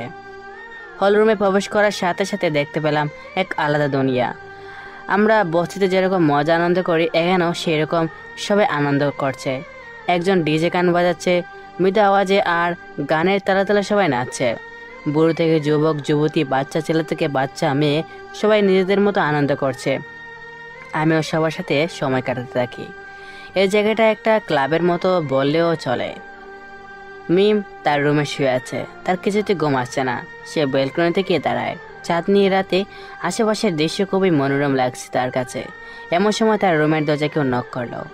এত রাতে রিমি ব্যতীত আর কেউ আসবে না এভাবে মিম রুমের দরজা খুলে দিল। দরজা খুলে দেওয়ার সাথে সাথে নিক ডুলে ডুলে রুমে ঢুকে পড়ল। মিম বিস্ময়কর কণ্ঠে বলল, এ কি, আপনি এত রাতে এখানে কেন? নিক কিছু না বলে রুমের দরজা লাগিয়ে দিল। নিকের মুখ থেকে তীব্র মদের গন্ধ পাচ্ছে মেয়ে। মিম রাগান্বিত স্বরে বলে, আপনি নেশা করে এসেছেন? আপনি আমার রুমে থেকে এক্ষুনি বের হয়ে যান। নিক একটা শয়তানে হাসি দিয়ে বলে, আমি তো বের হয়ে যাওয়ার জন্য রুমে আসিনি। তোমাকে দেখার পর আমার আর কোনো নেশাই ধরছে না। তোমার রূপের নেশায় যে আমি আসক্ত হয়ে গেছি। আমার এখন নেশা কাটাতে তোমাকেই চাই। এই বলে নিক মিমের দিকে এগোতে থাকে। মিমও পিছু পা হতে থাকে। মিম এবার আকুতির স্বরে বলে, আপনি আমার দিকে কেন এগোচ্ছেন? আপনি দয়া করে এই রুম থেকে চলে যান। মিমের ভয়ার্থ কণ্ঠ যেন নিকের কানে যায়নি। নিক পূর্বের ন্যায় মাতাল কণ্ঠে বলে, তোমার সাথে আমার বিয়ের কথা ঠিক হওয়ার পর আমি আর কোনো মেয়ের সাথে রুম ডেট করিনি, কিন্তু আজকে আর সহ্য হচ্ছে না, তাই তোমার সাথে আজকে ফুর্তি করব। নিক কিছু করার আগে মিম নিককে ধাক্কা দিয়ে রুমের দরজার লক খুলে রুম থেকে বের হয়ে যায়। সে 9 তলা থেকে 7 তলার সিঁড়ি বেয়ে নেমে পড়ে, কিন্তু পেছনে নিককে না আসতে দেখে সে চুপি চুপি সিঁড়ি বেয়ে উঠে পড়ে 8 তলায়। রিমির রুমের সামনে দিয়ে যেতেই রিমির রুমের ভেতর থেকে গুংরানির শব্দ শুনতে পেলাম মিম। রিমির রুমের দরজা এত রাতে খোলা থেকে সে আরও অবাক হলো। মিম রিমির দরজা হালকা ফাঁকা করে দেখে তার হবু বর নিক তার সৎ বোন রিমির সাথে সঙ্গমে লিপ্ত হয়েছে। এই দৃশ্য দেখে মিম হতবাক হয়ে গেল। রিমি যে নিককে পছন্দ করত এটা মিম রিমির চোখ দেখে বুঝে গেছিল, কিন্তু তাই বলে সে নিকের সাথে বেড শেয়ার করবে? এই দৃশ্য সে সহ্য করতে না পেরে সে দৌড়ে সিঁড়ি বেয়ে উপরের দিকে চলে গেল। 9 তলায় তার রুম পেরিয়ে 10 তলায় তার বাবা মার রুমে পেরিয়ে সে সোজা ছাদে চলে গেল। ছাদের দেওয়ালের এক কোণে বসে বসে কাঁদতে থাকে। নিক রিমির সাথে সেক্স করছে বলেই সে কাঁদছে না, বরং তার বিয়ে একটা জানুয়ারির সাথে হচ্ছে বলে সে কাঁদছে। কিন্তু সে কাকে কি বলবে? রাত পেরোলে পরের দিন এসে পড়বে। এতপর পরদিন অর্থাৎ পরশু তাদের এঙ্গেজমেন্ট। আমি ছোট ছেলে মেয়েদের সাথে নাচতে নাচতে ভীষণ ক্লান্ত হয়ে গেছি। ছেলে মেয়েদেরও ভীষণ ঘুম পাচ্ছে, তাই আমি তাদেরকে ঘুমাতে পাঠিয়ে দিলাম। সবাই নিজ নিজ রুমে চলে যাচ্ছে। আমিও বেরিয়ে পড়লাম হল রুম থেকে। যেহেতু লিফট আমাদের জন্য লাস্ট ক্লাসের জন্য না, তাই আমি সিঁড়ি বেয়ে উঠতে থাকি। 3য় তলায় আসতেই আমার মন উসকুস করতে থাকে, জানার জন্য যে ফার্স্ট ক্লাস লোকেরা কীভাবে থাকে। তাই কৌতূহলবশত আমি নিজের রুমে না গিয়ে সিঁড়ি বেয়ে উঠতে থাকি। তবে এখানে আরেক ঝামেলা হলো সিসিটিভি ক্যামেরা। আমি হাঁটতে হাঁটতে 5 তলায় কন্ট্রোল রুমে উকি মেরে দেখি সবাই ঘুমাচ্ছে। বাহ, এই নাকি দেশের সব থেকে বড় হোটেল, যেখানকার সব সিকিউরিটি ম্যান ঘুমাচ্ছে। কথাগুলো ভাবতে ভাবতে আমি এগোতে থাকি। হঠাৎ আমার খেয়াল আসলো যে আমি লিফট ব্যবহার করেই উপরে উঠতে পারি, কিন্তু সেই খেয়াল সেখানেই মাটি চাপা দিয়ে দেই, কারণ লিফট আমাদের সোজা উপরে নিয়ে যাবে আর করিডোর ধরে এগুলো সব জায়গায় নিজ চোখে দেখতে পারবো। আমি সিঁড়ি বেয়ে এগোতে থাকি। Gym, parlour, disco, saloon, club ইত্যাদি পার হয়ে 7 তলায় আসলাম। এখান থেকে ফার্স্ট ক্লাস লোকদের রুম শুরু হয়। সামনে দেখার মতো কিছুই নেই, তবুও কেন জানি মনে হলো একেবারে ছাদ পর্যন্ত যাই। তাই আমি আবার সামনে এগোতে থাকি। এগোতে এগোতে 8 তলার একটি রুমের সামনে দিয়ে যেতে আমার কানে অদ্ভুত শব্দ আসলো। আমি শব্দের উৎস খুঁজে দেখি একটা রুমের দরজা খোলা। আমি দরজা ফাঁক দিয়ে দেখতে পাই 2 জন আদিম খেলায় উন্মাদ হয়ে আছে। তবে আমি শখ খেলাম এটা দেখে যে ছেলেটা হলো আজকের দেখা সেই কোটিপতি ছেলে নিক, যার বিয়ে হতে চলেছে আমাদের দেখা সব থেকে সুন্দরী মেয়ে অর্থাৎ মিমের সাথে। আর নিক মিমের সাথে সেক্স করছে না, এই দৃশ্য দেখা আমার পক্ষে সম্ভব না। আমি রুম থেকে চোখ সরাবো এমন সময় মেয়েটির চেহারা দেখে আমি টাসকি খেলাম। আর এটা তো মিম না, এটা তো মিমের বোন রিমি। আমি চোখ সরিয়ে এগোতে থাকি সামনে দিকে আর ভাবতে থাকি বড় লোকদের সব অদ্ভুত কারবার, যার সাথে কিছুদিন পর বিয়ে হবে তার বোনের সাথে কিনা বেড শেয়ার করছে। বাহ, কি ক্যারেক্টার মাইরি। এইসব ভাবতে ভাবতে ছাদের সামনে এসে পড়ি। পা ব্যথা হয়ে গেছে এত দূর আসতে আসতে। চাঁদে তো কেউ নেই, তাহলে চাঁদে গিয়ে লাভ নেই। যেই চলে যাব তখনই আমার কানে কারো কান্নার আওয়াজ আসলো, কোনটা একজন মেয়ের। এত রাতে চাঁদ থেকে একটি মেয়ের কান্নার আওয়াজ কীভাবে আসবে? ভূত না তো? না, ভূত না পেতনি হবে সম্ভবত। দূর, কিসের কথা, দূর কীসব ভাবছে আমি। ভূত পেতনি বলতে কিছুই নেই। মনে কৃত্রিম সাহস জুগিয়ে চাঁদে চলে গেলাম। চাঁদে গিয়ে আমি আরও অবাক। নিচের হলরুম থেকে চাঁদ আরও বিশাল। এক পাশে বিশাল সুইমিং পুল, আরেক পাশে বাগান, অন্যদিকে খোলা জায়গা। আমি কান্নার আওয়াজ অনুসরণ করতে করতে খোলা জায়গায় চলে যাই। সেখানে গিয়ে দেখি একটি মেয়ে চাঁদের দেওয়ালে গেছে খোলা আকাশের দিকে তাকিয়ে কান্না করছে। আমার উল্টো দিকে তাকিয়ে তাকায় আমি মুখ দেখতে পারছি না। আমি ঘড়িতে টাইম দেখি রাত 2টা বাজে। আমি মেয়েটির উদ্দেশ্যে বললাম, রাত 2টা বাজে, এই নির্জন চাঁদে এসেছেন, তার মানে আপনার ভয় বলতে কিছুই নেই। আমার কথা শুনে মেয়েটি আমার দিকে ঘুরে তাকায়। আমি মেয়েটিকে দেখে আরও অবাক, কারণ এই মেয়েটি তো মিম, যাকে দেখে আমি ক্রাশ খেয়েছি। এই চাঁদনি রাতে চাঁদের আলো সোজা মিমের মুখে পড়ছে, ফলে তাকে দেখতে আরও রূপবতী মনে হচ্ছে। মিম আমাকে দেখে দ্রুত তার চোখ মুছে ফেলে। আমি আবারও মিমকে বললাম, না না, অস্ত্রজল মুছবার দরকার নেই, কাঁদলে আপনাকে আরও মায়াবী দেখায়। আমার কথায় মিম চমকে উঠল। মিম একটু আগের ঘটনা বলে গিয়ে তার জাজালো কণ্ঠ শুনিয়ে দিল আমাকে। এক্সকিউজ মি, আপনি কে আর এখানে কি করছেন? আমি স্বাভাবিক ভঙ্গিতেই বলি, আমাকে কি চিনতে পারছেন না? মিম একটু ভেবে বলল, আপনাকে সকালে রিসেপশনে দেখেছিলাম। আপনি তো লাস্ট ক্লাসের লোক, তাহলে এখানে কি করছেন? আমি ইনোসেন্ট ফেস নিয়ে বললাম, যা বাবা, আমি ভেবেছিলাম আপনি ওইসব বড় লোকদের মতো অমানুষ নন, কিন্তু এখন তো দেখি আপনিও সেই বড় লোকদের মতোই হৃদয়হীন। মিম ততমতে গেল। সে দ্রুত নিজেকে সামলিয়ে বলে, আরে না না, আমি সেটা বলতে চাইনি। এত রাতে আপনাকে এখানে দেখে চমকে গেছি, তাই জিজ্ঞাসা করলাম। আমিও মিমকে পাল্টা প্রশ্ন করলাম। একই প্রশ্ন তো আমিও করতে পারি। এত রাতে আপনি এই ছাদে এসে কান্না করছেন, কারণটা কি জানতে পারি? মিম দ্রুত ঘুরে নিজের বাম হাতের উল্টো পাশ দিয়ে নিজের চোখ মুছে নিল, অতঃপর আমার দিকে ঘুরে বলে, আমি কোথায় কান্না করছিলাম? আমার ঘুম আসছিল, তাই এখানে এসে প্রকৃতির সৌন্দর্য উপভোগ করছিলাম। আমি আর চোখে তাকিয়ে বললাম, হয় হয়, নিজের হবু স্বামী যদি নিজের বোনের সাথে বেড শেয়ার করে, তাহলে মন মানসিকতা কি আর ভালো থাকে? আমি আন্দাজে ডিল মারলাম, জানি না মিম জানে কিনা, কিন্তু আমার কথা শুনে মিম কাঁপড়ে উঠলো। তার মানে ডিল ঠিক জায়গায় লেগেছে? মিম কেঁপে কেঁপে জিজ্ঞাসা করলো, আপনি কি সব আলতু ফালতু কথা বলছেন? আমি সব সময় নিয়ে স্বাভাবিক ভঙ্গিতেই উত্তর দিলাম। আমার কথা শুনে আপনি বিচলিত হয়ে গেছিলেন, তার মানে আমি যা বলছি তা সত্য, আর আপনি জানেন। মিম আমার কথা শুনে চুপ হয়ে গেল। তার চোখ থেকে অস্ত্র গড়িয়ে পড়তে থাকে। মিমের অস্ত্র দেখে আমার খুব মায়া হলো তার প্রতি। আপনি প্লিজ কাঁদবেন না, আপনাকে কাঁদতে দেখে আমার ভালো লাগছে না। কাঁদবো না তো কি করব? আমি এখন পিঞ্জিরাবদ্ধ পাখির মতো, নিজের কোনো স্বাধীনতা নেই। আমার বিয়ে এমন একজনের সাথে হচ্ছে যে কিনা আমার বোনের সাথেই। এতটুকু বলে আবার কাঁদতে থাকে। তাহলে আপনি আপনার বাবা মায়ের কাছে বলে দিচ্ছেন না কেন যে আপনি মিস্টার নিককে বিয়ে করবেন না? আমার প্রশ্ন শুনে আমি অসহায়ত্বের সুরে বলল, এই কাজটা যদি আমি পারতাম তাহলে অনেক আগেই করতাম। আমি আমার বাবাকে খুবই সম্মান করি, তার কথার বিরুদ্ধে আমি কখনো যেতে পারবো না। আমি মিমের কথা শুনে চুপ হয়ে গেলাম। মিমের সাথে কথা বলে এতটুকু তো বুঝলাম যে মিম পরিস্থিতির শিকার। মিম যখন বুঝতে পারলো সে বাইরের কাউকে, অর্থাৎ আমাকে তার পারিবারিক সমস্যার কথা বলে দিয়েছে, তখন সে আমাকে বলল, আমি আপনাকে কেন এসব বলছি? আর তাছাড়া আপনি দ্রুত এখান থেকে চলে যান। ফার্স্ট ক্লাসের কেউ আপনাকে দেখলে ঝামেলা হয়ে যেতে পারে। এই বলে মিম চাঁদ থেকে চলে গেল। আমি মিমের যাওয়ার দিকে তাকিয়ে আছি। আমি মনে মনে নিজেকে বলি, রাখিব, তোর এখন অনেক কাজ। এইসব ঝামেলা থেকে মিমকে উদ্ধার করে তোর নিজে করে নিতে হবে। তুই পারিস মিমকে সুখময় জীবন দিতে। এসব ভেবে আমার মনে পড়লো আমার মতো বস্তির ক্ষেত কিভাবে কোটিপতির মেয়ে মিমকে সুখ দিতে পারবে। এসব ভাবতে ভাবতে নিচে নেমে গেলাম। তবে এখন সিঁড়ি বেয়ে নামার শক্তি নেই শরীরে, তাই লিফটের কাছে গেলাম। লিফটের ভিতরে গিয়ে দেখি লিফটম্যান এখন ঘুমাচ্ছে। এই সুযোগে আমি লিফট ব্যবহার করে 3 তলায় নেমে পড়লাম। তবে লিফটের সিসিটিভি ক্যামেরায় আমার ছবি অবশ্যই ফুটে উঠেছে। তাই আমি কন্ট্রোল রুমে গিয়ে আমি যেসব পয়েন্ট দিয়ে গেছি সেই সব পয়েন্ট ফুটেজ গ্লেড করে দিলাম। তারপর নিজের রুমে গিয়ে আরামসে একটা ঘুম দিলাম। কারণ আগামীকাল থেকে যে আমার অনেক কাজ, আমার মনে যে এখন শুধু মিমেরই বসবাস। সকালে ঘুম থেকে উঠে দেখে রাহুল আগেই উঠে গেছে, আর এটা স্বাভাবিক কারণ আমি রাতে অনেক দেরি করে ঘুমিয়েছি। আমিও ফ্রেশ হয়ে নিচে খেতে চলে গেলাম। আমার চোখ শুধু মিমকে খুঁজছিল, কিন্তু পরক্ষণই মনে পড়ে গেল যে ফার্স্ট ক্লাসদের জন্য গড়ি তাদের খাবার পৌঁছে দেওয়া হয়। তাই আমি আর না ভেবে খেতে শুরু করলাম। মিম খেয়ে দিয়ে সোজা রিমির রুমে চলে গেল।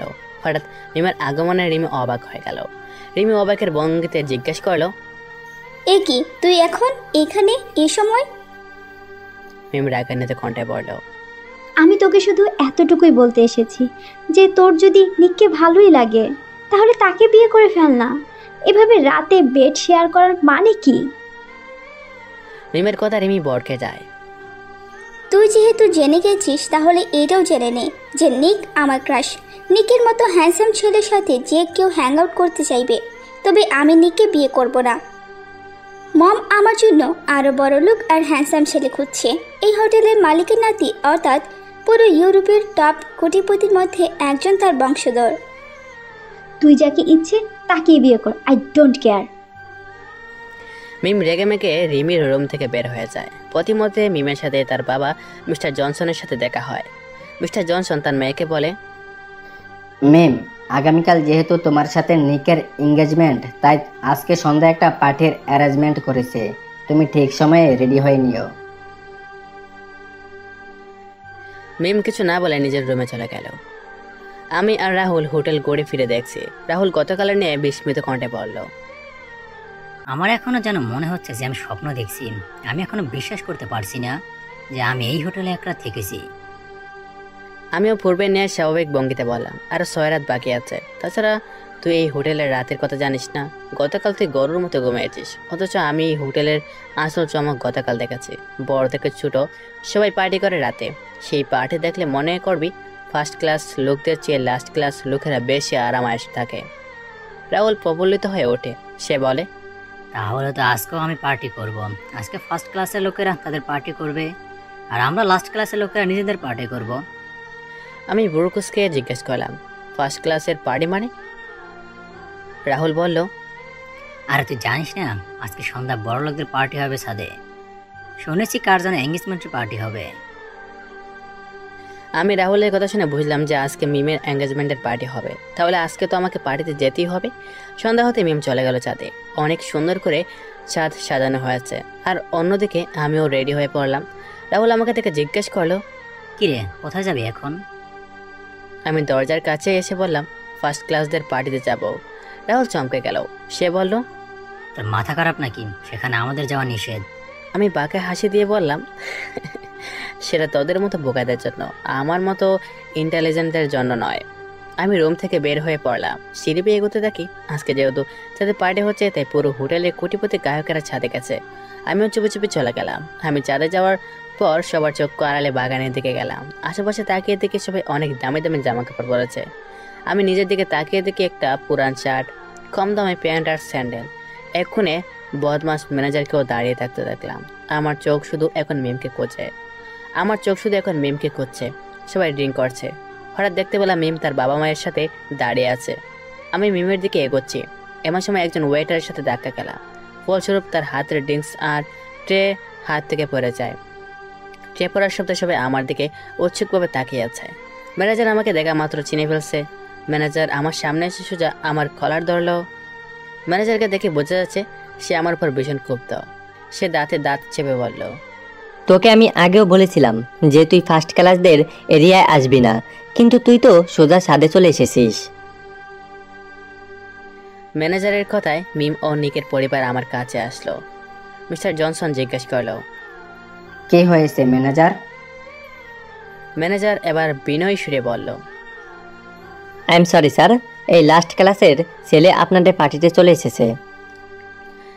মিসেস জনসন পূর্বে নিয়ে আমাকে দেখে নাক চিটকে বলল, দেখতে তো বস্তি ছেলে মনে হচ্ছে। আপনারা এদের মতো খ্যাতদের কেন থাকতে দেন? ম্যানেজার উত্তর দিল, আমি কি করব ম্যাম, আমাদের এই হোটেলের মালিক মিস্টার জ্যাক গরিবদের অনেক ভালোবাসেন, তাই তিনি গরিবদের থাকার জন্য রুম বানিয়েছেন।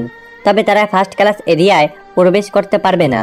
কিন্তু এই ইসলাম ডগ আপনাদের পার্টিতে আসার দুঃসাহস দেখিয়েছে।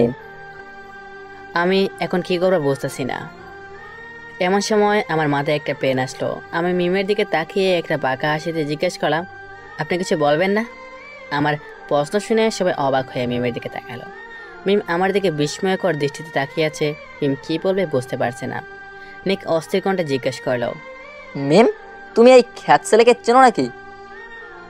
মিম কিছু বলবে তার আগে আমি বলা শুরু করলাম। আমি বলছি, আসলে একদিন মিম ম্যাডামকে কয়েকজন ছিনতাইকারী ধরেছিল। তখন আমি আমার বস্তির বন্ধুদের সহায়তায় ম্যাডামকে বাঁচিয়েছিলাম। গতকাল যখন ম্যাডাম আমাকে হোটেলে দেখলাম, তখন তিনি কৃতজ্ঞতা প্রকাশ করার জন্য আমাকে এই পার্টিতে ডেকেছেন। মিস্টার জনসন কৃতজ্ঞতা প্রকাশ করে বললেন, ম্যাম, তোমাকে কবে ছিনতাইকারী ধরেছিল? যাই হোক, এই ছেলেটা যেহেতু আমার মেয়েকে বিপদের হাত থেকে বাঁচিয়েছে, সেজন্য এই ছেলে আমাদের সকল পার্টিতে অংশ নিতে পারবে। নিক আপত্তি জানিয়ে বলে, কিন্তু এইরকম ছেলে কি আমাদের মতো ভিআইপি পার্টিতে নিজেকে মানিয়ে নিতে পারবে? তার চেয়ে বরং কিছু টাকা দিয়ে বিদায় করে দেই। মিস্টার জনসন ক্রুদ্ধভাবে বলল, আমার মেয়ে আমার কাছে অমূল্য। আমার মেয়ের জীবনকে আমি কখনো টাকা দিয়ে মাপি না। আমি যা বলি তাই ফিক্সড। মিস্টার জনসনের কড়া কথায় মিসেস জনসনও আরও কিছু বলতে পারেনি। আমি মিমের দিকে তাকিয়ে দেখি মিমের চোখে অশ্রু টলমল করছে। এই অশ্রুর কারণ আমি জানি না। সবাই নিজেদের মতো আনন্দ করতে থাকে। অন্ধকার হয়ে এসেছে, ঠিক করে কাউকে দেখাও যাচ্ছে না। লাইটগুলো ডিম করে রেখেছে। সবাই মিউজিকের তালে নাচছে আর কেউ কেউ এনজয় করছে। আমি মিমকে খুঁজছি কিন্তু দেখতে পারছি না। হাঁটতে হাঁটতে বাগানের এক কোণে চলে আসলাম। এখানে কোনো মানুষ নেই। হঠাৎ করে মিম এসে আমার হাত ধরে বাগানের ভিতরে নিয়ে গেল। আপনি এখানে? আর আমি কিনা আপনাকে সব জায়গায় করছি। তার আগে বলুন, আপনি এমন কাজ কেন করলেন? যাক বাবা, আমি এবার কি করলাম? কি করেছেন মানে? একে তো বিনা অনুমতিতে এখানে চলে এসেছেন, তার উপর মিথ্যে কথা বলে আমাকে ফাঁসিয়ে দিচ্ছেন। আপনি এত বড় মিথ্যুক আমি জানতাম না। আমার কথা বাদ দিন, আগে বলুন আপনার বাবার কথা শোনার পর আপনার চোখে পানি কেন চলে এসেছিল? আমার প্রশ্ন শুনে মিম মিথ্যা বলার চেষ্টা করলো। আমার চোখের পানি? কখন? আমি নিজেও জানি না। মিথ্যা বলে লাভ নেই, আমি কিন্তু সব খেয়াল করছি, মিম নরম কণ্ঠে বলল। আসলে আমার জন্য আমার বাবার প্রতি এই ভালোবাসা দেখার জন্যে আমি বছরের পর বছর অপেক্ষা করেছি। আমি আপনাকে এখানে নিয়ে এসেছি ধন্যবাদ দেওয়ার জন্য। আপনার জন্যই আমি আমার বাবার ভালোবাসা দেখতে পেয়েছি। আমি বাপ নিয়ে বললাম, ধন্যবাদ তো আমার প্রাপ্য। তাছাড়া আমার এখানে আসার প্রধান উদ্দেশ্য হলো আপনার ফ্যামিলি মেম্বারদের সম্পর্কে জানা। আমি যা বুঝলাম তাতে আমার মনে হয় না আপনার বাবা ব্যতীত আর কেউ আপনাকে নিয়ে ভাবে। মিম একটা মলিনী হাসি দিয়ে বলল, তা আমার জানা আছে, তবে আমার মনে হয় না আপনার এখানে বেশিক্ষণ থাকা উচিত, কারণ নিক আপনার দিকে কেমন যেন এক দৃষ্টিতে তাকিয়েছিল। আমি মিমকে বললাম, আপনার ওইসব নিয়ে ভাবতে হবে না, তবে আমার অনেক আগ্রহ হচ্ছে আপনার ফার্স্ট লাইফ সম্পর্কে জানতে। মিম ব্রুকুসকে জিজ্ঞেস করলো, হঠাৎ আমার পাস্ট লাইফ সম্পর্কে কেন জানতে চাইছেন? আমি স্বাভাবিকভাবেই উত্তর দিলাম, এমনি আপনাকে দেখে বাকি কুটিপতিদের মতো মনে হয় না। এমনকি আপনার বোনের মধ্যে অহংকার রয়েছে, কিন্তু আপনি কিছুটা ব্যতিক্রম। মিম আমার কথা শুনে কিছুটা আশ্বাস পেলেও মনে হয় আমার উপর বিশ্বাস করেছে। মিমের সাথে কথা বলা শুরু করলাম। মিমের লাইফের ছোট বড় ঘটনা আমার সাথে শেয়ার করতে শুরু করলো, যা সে তার বাবার সাথে শেয়ার করতে পারেনি। আজকে মিম মন খুলে আমার সাথে কথা বলছে, আমিও আজ মন খুলে কথা বলছি। কথা বলতে বলতে কখন যে সময় পেরিয়ে গেল তা বুঝতে পারলাম না। আমি আজ ঘড়িতে তাকিয়ে দেখি রাত 11টা বেজে গেছে। মিম যখন বুঝতে পারে অনেক রাত হয়েছে তখন আমাকে বলে, আমার মনে হয় আমার এখন যাওয়া উচিত, না হলে পরে সবাই খুঁজবে আমাকে। আমি একমত পোষণ করে বললাম, রাত তো সত্যি হয়ে গেছে, তবে তার সাথে পার্টিও কিন্তু শেষ। সবাই যার যার রুমে চলে গেছে। তবে আমার কটকা লাগছে এক জায়গায়, পার্টি শেষ হওয়ার পরও আপনাকে কেউ খুঁজতে এলো না? মিম আবারও একটা মলিনী হাসি দিয়ে বলে, আমাকে বা আর কেই বা খুঁজতে আসবে? আর তাছাড়া আমার যে জায়গায় দাঁড়িয়ে আছি সেই জায়গায় কেউ আমাকে খুঁজতে আসবে না। কিন্তু এখন যাওয়া উচিত। তবে একটা কথা আমি সত্যি বলতে চাই, আমি কবে এরকম মন খুলে কথা বলেছি আমার মনে নেই। আজকের মুহূর্ত আমি কখনো ভুলতে পারবো না। আমি বললাম, আমিও কখনো বলতে পারবো না। আমি কখনো কোনো মেয়ের সাথে তেমন কোনো কথা বলিনি। আর আপনার মতো কোনো সুন্দরী মেয়ের সাথে তো এতক্ষণ ধরে কথা বলে আমি নিজেকে পৃথিবীর সবচেয়ে ভাগ্যবান মানুষ মনে করছি। মিম প্রশংসা শুনে বলল, থ্যাঙ্কস, তবে আমাদের এখনই যাওয়া উচিত। আমি মিমকে নিয়ে করিডোরে আসলাম। মিম লিফটে না গিয়ে করিডোর দিয়েই এগোতে থাকে। আমি জিজ্ঞেস করলাম, একে আপনি লিফটে যাবেন না? মিম মাথা নাড়িয়ে বলল, না, আজকে লিফটে যাব না, চলুন আপনার সাথে করিডোর দিয়ে যাই। আমি মিমের সাথে করিডোর ধরে এগোতে থাকি। মিমের রুমের সামনে আসার পর মিম দরজা খুলে ভিতরে ঢুকবে এমন সময় আমি বলি, আমার একটা কথা ছিল। মিম অনুমতি দিয়ে বলে, হ্যাঁ, আপনি বলতে পারেন। আমি বিনয়ী কণ্ঠে বলি, কেন জানি না আপনাকে আপনি করে বলতে মন সাধেছে না, তাই আপনাকে কি আমি তুমি করে বলতে পারি? মিম কিছুক্ষণ ভেবে একটা মুচকি হাসি দিয়ে রুমের ভিতরে চলে গেল। মুচকি হাসি মানে হ্যাঁ বোধক উত্তর। আমি খুশিতে লাফাতে লাফাতে নিচে চলে গেলাম। রাহুল আমাকে লাফাতে দেখে বলল, কিরে, তুই এতক্ষণ কোথায় ছিলি আর এভাবে বান্ধের মতো লাফাচ্ছিস কেন? আমি প্রফুল্লতা বাজায় রেখেই বললাম, আরে মামা, জ্যাকপট জ্যাকপট হয়ে গেছে রে। গিয়েছিলাম বড় লোকদের পার্টিতে, কিন্তু সেখানে আমি আমার মনের রাজকুমারী পেয়ে গেছি, আমার স্বপ্নের প্রিন্সেস। আমি মিমের কথা ভাবতে ভাবতে শুয়ে পড়লাম। অন্যদিকে মিমও ঘুমোতে পারছে না। মিমের খেয়ালে এখন শুধু আমি আর আমি। মিম এখনো দ্য রয়্যাল প্যালেস নামক হোটেলে আয়োজিত এক বিশাল হলরুমে দাঁড়িয়ে আছে। তার চারপাশে অনেক রকম লাইট লাগানো হয়েছে। পুরো হলরুম সজ্জিত আছে নাম না জানা অনেক রকমের ফুল দিয়ে। মিম এখনো জানে না সে এখানে কেন দাঁড়িয়ে আছে। সে শুধু এতটুকু জানে, হলরুমের দরজা দিয়ে কেউ একজন আসবে। হঠাৎ হলরুমের দরজা খুলে যায়। একজন যুবক এগিয়ে আসছে মিমের দিকে, কিন্তু তার চেহারা দেখা যাচ্ছে না আবছা আলোর কারণে। সে যত এগোচ্ছে তত তার চেহারা মিমের কাছে স্পষ্ট হয়ে যাচ্ছে। তার পুরো চেহারা সে মিমের কাছে স্পষ্ট হয়ে যাবে তখন একটা বিশাল আওয়াজ হলো। মিম দপ করে বিছানায় বসলো। তার মানে সে এতক্ষণ স্বপ্ন দেখছিল। মিম আনমনে বলে উঠল, আবারও সেই স্বপ্নটা দেখলাম। কেন এরকম হচ্ছে আমার সাথে বারবার?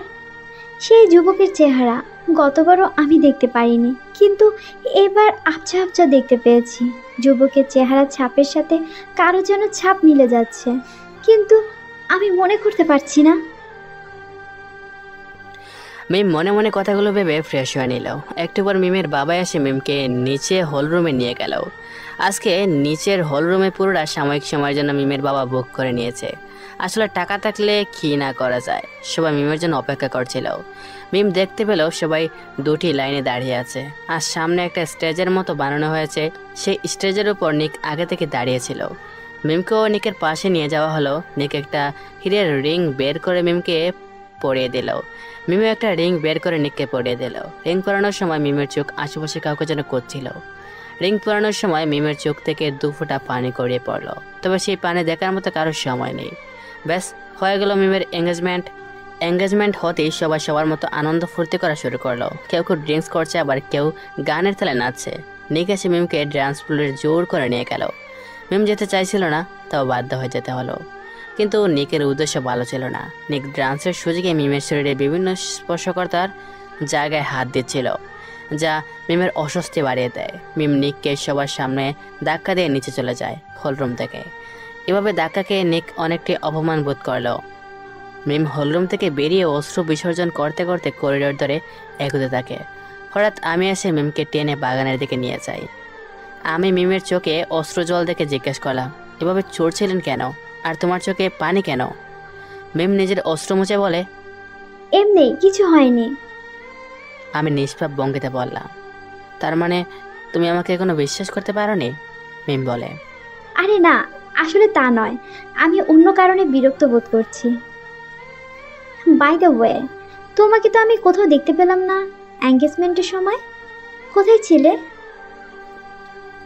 আমি সর্বক্ষণে নিয়ে নিজেকে স্বাভাবিক রেখে বললাম, আমি তোমার আশেপাশে ছিলাম, তবে এঙ্গেজমেন্টের সময় তোমার এই মায়াবী চোখ জোড়া যে শুধু আমাকে করছিল এটা আমি জানি। মিম আবারও মিথ্যা বলার ভিতরে চেষ্টা করে বলল, নো ওয়ে, তোমার এরকম মনে হচ্ছে কেন যে আমি তোমাকে খুঁজেছিলাম? আমি এক নাগারে বলা শুরু করি, আমার পর্যবেক্ষণের দক্ষতা অনেক প্রখর। তাছাড়া তুমি তো এই এঙ্গেজমেন্টে খুশিও নও, কারণ এঙ্গেজমেন্টের সময় তোমার চোখ থেকে অস্ত্র গড়িয়ে পড়ছিল, আর এখন সবার সম্মুখে তুমি নিককে ধাক্কা দিয়ে এসে পড়লে। তুমি আজকে যে সাহস দেখিয়েছ, সেই সাহস যদি তুমি কিছুদিন আগে দেখাতে, তাহলে হয়তো এরকম পরিস্থিতি তোমার কখনো পড়তে হতো না। মিম অসহায়ের ভঙ্গিতে বলে। এখন আর এসব বলে লাভ কি? যা হওয়ার হয়ে গেছে, এখন কিছুই করার নেই। আমি মিমকে আশ্বাস দিয়ে বললাম, করা তো অনেক কিছু আছে, কিন্তু সেটা পরে। আগে বলো, তুমি পাহাড়ে ছেড়ে কেন চলে আসলে? মিম অস্বস্তিকর সুরে বলে। আমার কাছে এসব পার্টি একদম ভালো লাগে না, নিঃশ্বাস বন্ধ হয়ে যায় এসব পার্টিতে। আমি কিছু একটা ভেবে বললাম, ওহ বুঝলাম, আজকে তোমাকে আমি আসল পার্টি দেখাবো। আজকে রাতে তৈরি হয়ে থাকো, তোমাকে দেখাবো পার্টি কাকে বলে।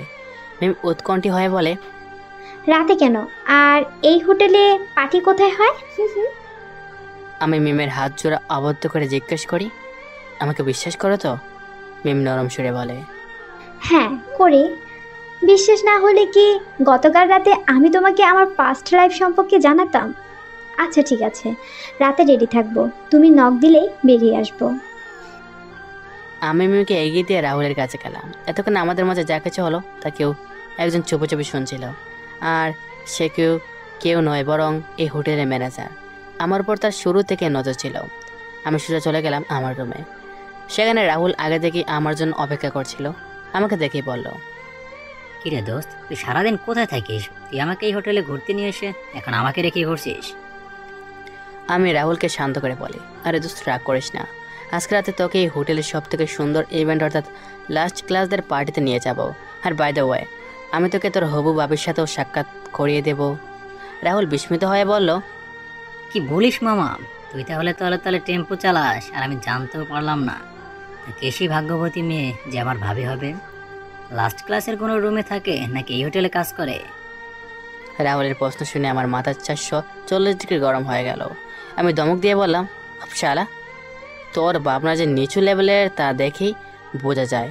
তোর বাবি এই হোটেলের কাজ কেন করবে? তোর বাবি তো রাজকুমারী রে, রাজকুমারী। এই হোটেলের ফার্স্ট ক্লাসে থাকে। আজকে যার এঙ্গেজমেন্ট হলো নিচের হল রুমে, সেই তোর বাবি হবে। রাহুল বিরক্তিকর ভাবে বলল, এই ভর দুপুরে বোকা বানানোর মানুষ পেলি না। আমি নিচু সরে বললাম, আমি সত্যি বলছি রে দোস্ত। রাহুল এবার চড়ে যায়। সে বলে, তোর সত্যি তুই তোর কাছেই রাখ। আমার মনে হয় এই হোটেল আসার পর তোর মাথা খারাপ হয়ে গেছে। আরে আমাদের মতো বস্তির ছেলেদের দিকে ফার্স্ট ক্লাসের কোনো মেয়ে তাকাবে না। মানচিত্রের চেহারা অনেক ভালো, দেখতে কোনো রাজকুমারের চেয়ে কম না, তাই বলে যার বিয়ে হবে 4 দিন পর তাকে নিয়ে স্বপ্ন দেখা একটু বেশি হয়ে যাচ্ছে না? তার থেকে বড় কথা, সেই মেয়ে কেন তোকে পাত্তা দিবে? আমি তো শুনেছি সেই মেয়ের বাপ নাকি দেশের টপ কোটিপতিদের মধ্যে একজন।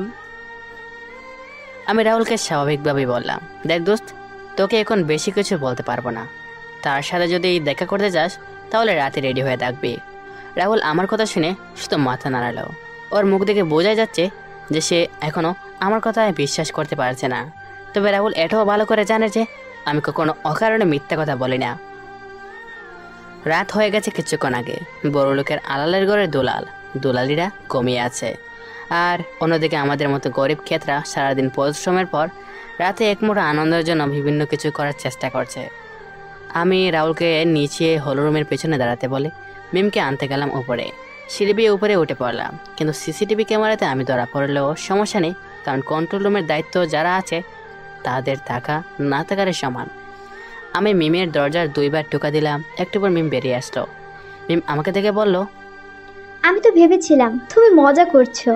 যাই হোক, তুমি ওয়েট করো, আমি রেডি হয়ে আসছি। আমি মিমকে আপাত মস্তক পর্যবেক্ষণ করে বললাম, তুমি তো রেডি আছো, তাহলে আর কি রেডি হবে? মিম নিজের জামার দিকে তাকিয়ে বলে, আরে আমরা একটা পার্টিতেই যাব। আমি এই নর্মাল ড্রেস পরে গেলে সবাই কি ভাববে? আর আর তুমিও এরকম পুরনো ড্রেস কেন পরেছো? আমি নিজের কপাল চাপড়ে বললাম, ও মূর্খতা, এই মেয়েকে আমি কেমনে বোঝাবো? মিম, আমরা এখন যে জায়গায় যাব সেখানে তুমি ফার্স্ট ক্লাসের কোনো মেয়ে না, বরং একজন সাধারণ ঘরের মেয়ে হিসেবে যাবা, কারণ সাধারণ মানুষের প্রকৃত আনন্দ উপভোগ করতে পারে। মিম আমার কথা কিছু বুঝলো কি না জানি না, তবে তার চেহারা দেখে বোঝা যাচ্ছে সে অনেক কনফিউজড। আমি মিমকে সিঁড়ির বদলে লেফটের কাছে নিয়ে গেলাম। আমরা লেফটের দিকে যাচ্ছি দেখে মিম বিচলিত হয়ে বলল, আরে তুমি কি করছো? লিফটম্যান তোমাকে দেখলে রিপোর্ট করবে। আর তাছাড়া আমাদের ছবি সিসিটিভি ক্যামেরায় ফুটেজে বন্দি হয়ে যাবে।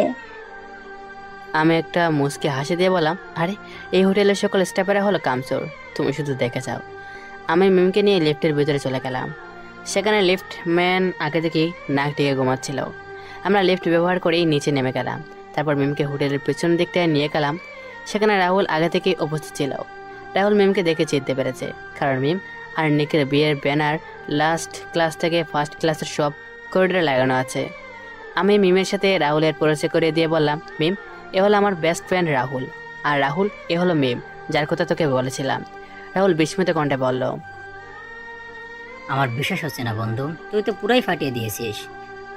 তোর জন্য আমাদের বস্তিবাসীদের বুকাস গর্বে অনেক উঁচু হয়ে গেল। রাহুলের অদ্ভুত কথায় মিম বোধগম্য হলো না। আমি রাহুলকে থামিয়ে বললাম, তোর কথা শেষ হলে চল, তুইও তো আগে সেখানে যাসনি, তাই দ্রুত চল। আমি রাহুল আর মিম হোটেলের পেছনের বাগান পেরিয়ে সেই হলরুমে পৌঁছে গেলাম। সেখানে প্রবেশ করার পর রাহুল আর মিম বড় বড় চোখ করে এদিক ওদিক তাকাচ্ছে। আমি এখানে আগেও এসেছি, তাই আমার আশ্চর্য হওয়ার তেমন কিছুই নেই। আগের মতো সব বয়সী লোকেরা ডান্স ফ্লোরে নাচছে, কেউ কেউ মদপান করছে, আবার কেউ কেউ মেয়ে পড়ানোর দান্দায় আছে। আমি রাহুলের খানে ধীরে ধীরে বললাম, রাহুল তাহলে ঘুরে ফিরে দেখে না জায়গাটা, আর কাউকে পছন্দ হলে সরাসরি প্রপোজ করে ফেলবে, কারণ দেরি হলে সর্বনাশ।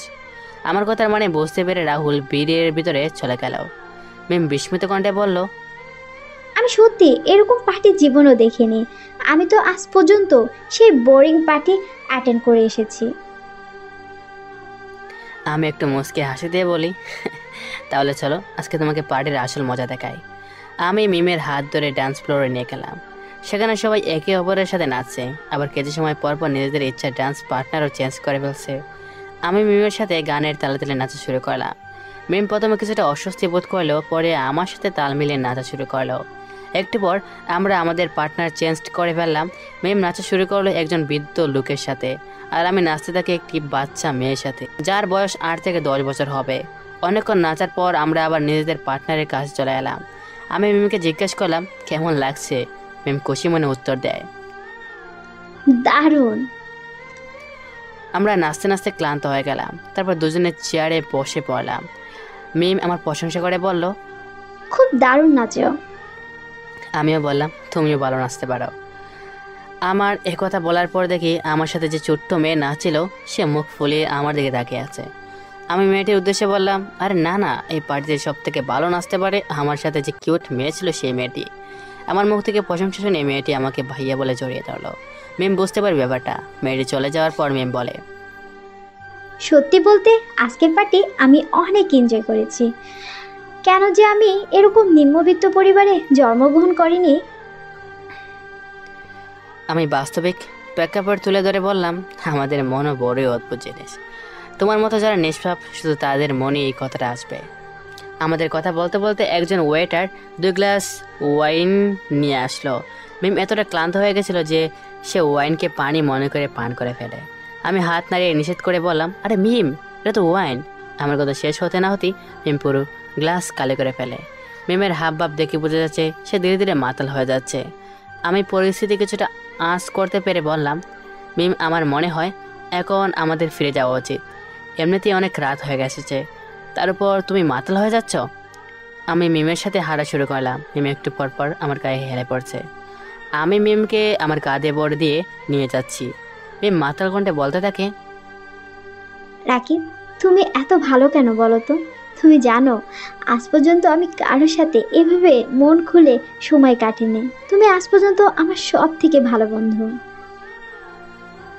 আমি তাচ্ছিল্যে সুরে বললাম, বন্ধু কে হতে চায়? আমি তোমার লাইফ পার্টনার হতে চাই। মিম আমার কথা শুনে ফেল ফেল করে তাকিয়ে আছে। হয়তো তার এতটাও নেশা হয়নি। সে বলে, নেশা নেশা আমি করেছি, কিন্তু আমার মনে হচ্ছে মাতাল তুমি হয়েছো। আমরা হাঁটতে হাঁটতে মিমের রুমের সামনে চলে আসলাম। রুমের দরজা খুলে মিমকে বেজেনে বসালাম। তারপর স্বাভাবিকভাবেই বললাম, আমি মাতাল হইনি মিম, আমি সত্যি তোমাকে ভালোবাসি। আমি জানি তোমাকে ভালোবাসার আমার কোনো অধিকার নেই, তবুও আমি তোমাকে ভালোবাসে যাব। হয়তো আমার ভালোবাসা সারা জীবন একতরফা থেকে যাবে, কিন্তু তাতে আমার কোনো কিছুই যায় আসে না। মিম আমার কথা মনোযোগ দিয়ে শুনছে কিনা জানি না। মিম শুধু আমার দিকে তাকিয়ে আছে। আমি আবারও স্বাভাবিক ভঙ্গিতে বলি, তুমি এখন হুঁশে নেই, তাই ঘুমিয়ে পড়ো। আমি মিমের রুম থেকে বেরিয়ে গেলাম। মিম বিছানা শুয়ে পড়লো। সে চোখ বন্ধ করে একটা মুচকি হাসি দিল। এই হাসির মানে একমাত্র সে জানে। সকাল হতেই ম্যানেজার নিকের কাছে চলে গেল। নিক ম্যানেজারকে দেখা মাত্র জিজ্ঞাসা করলো, কি হলো ম্যানেজার সাহেব, আপনি হঠাৎ এত সকালে আমার কাছে? ম্যানেজার নিচে সরে বলল, স্যার, আপনার অগোচরে অনেক কিছুই হয়ে যাচ্ছে যা আপনার জানা জরুরি। নিক উৎকণ্ঠ হয়ে জিজ্ঞাসা করলো, কি খবর আছে আপনার কাছে যা আমি জানি না? ম্যানেজার আরো নিচে সরে বলল, খবরটা আপনার হবু স্ত্রীর ব্যাপারে। নিক নিজেকে অস্থির করে বলে, মিমের ব্যাপারে কি খবর? ম্যানেজার নিকের কথার উত্তর না দিয়ে উস্কুস করতে থাকে। নিক ব্যাপারটা বুঝতে পেরে বলে, চিন্তা করবেন না, খবরটা কাজের হলে আপনার পকেট ভরে যাবে। ম্যানেজার খুশি হয়ে বলে, তাহলে শুনুন, আপনার হবু স্ত্রী সেই লাস্ট ক্লাসের খ্যাত রাকিবের সাথে ঘোরাফেরা করছে। এমনকি তিনি গতকাল মধ্যরাত পর্যন্ত রাকিবের সাথে ছিল। নিক ব্রু কুচকায় আর বলে, আপনার কাছে কি কোনো প্রমাণ আছে? ম্যানেজার তার মোবাইল বের করে একটা ফুটেজ দেখায় নিককে। সেই ফুটেজে মিমের সাথে আমার নাচার দৃশ্য দেখা যাচ্ছে। আসলে গতকাল রাতে যখন আমরা হল রুমে গিয়েছিলাম তখন ম্যানেজার আমাদের পিছু নিয়েছিল, আর তখনকার সকল দৃশ্য ক্যামেরা বন্দি করে ফেলে। কিন্তু ম্যানেজার আমাদের থেকে দূরে দাঁড়িয়ে থাকায় আমাদের কথা শুনতে পারেনি। নিক ফুটেজে দেখে অনেক রেগে গেল। সে দ্রুত নিজের রুম থেকে বের হয়ে মিমের রুমে চলে গেল। মিমের রুমে খোলা থাকায় সে হুট করেই ঢুকে পড়ে। এই সময়ে নিককে রাগান্বিত থেকে মিম ভয় পেয়ে গেল। নিক মিমের সামনে গিয়ে তার হাত দেওয়ালে চেপে ধরে। মিম ব্যথিত কণ্ঠে বলল, এই কি করছেন? আমি হাতে ব্যথা পাচ্ছি। নিক ক্ষুব্ধভাবে বলে, এখন তো ব্যথা পাবেই, অথচ রাত বিরেতে পর পুরুষের সাথে ডলাডলি করতে লজ্জা লাগে না? নিকের কথার মানে মিম বুঝতে পারে। মিম কি বলে বুঝে উঠতে পারছে না। হঠাৎ তার মাথায় আমার বলা কথাগুলো এসে বলে, আমি থেকে বলেছিলাম সবসময় নির্ভর থাকতে। আমি মিমকে একসময় নিককে বিয়ে করতে নিষেধ করেছিলাম।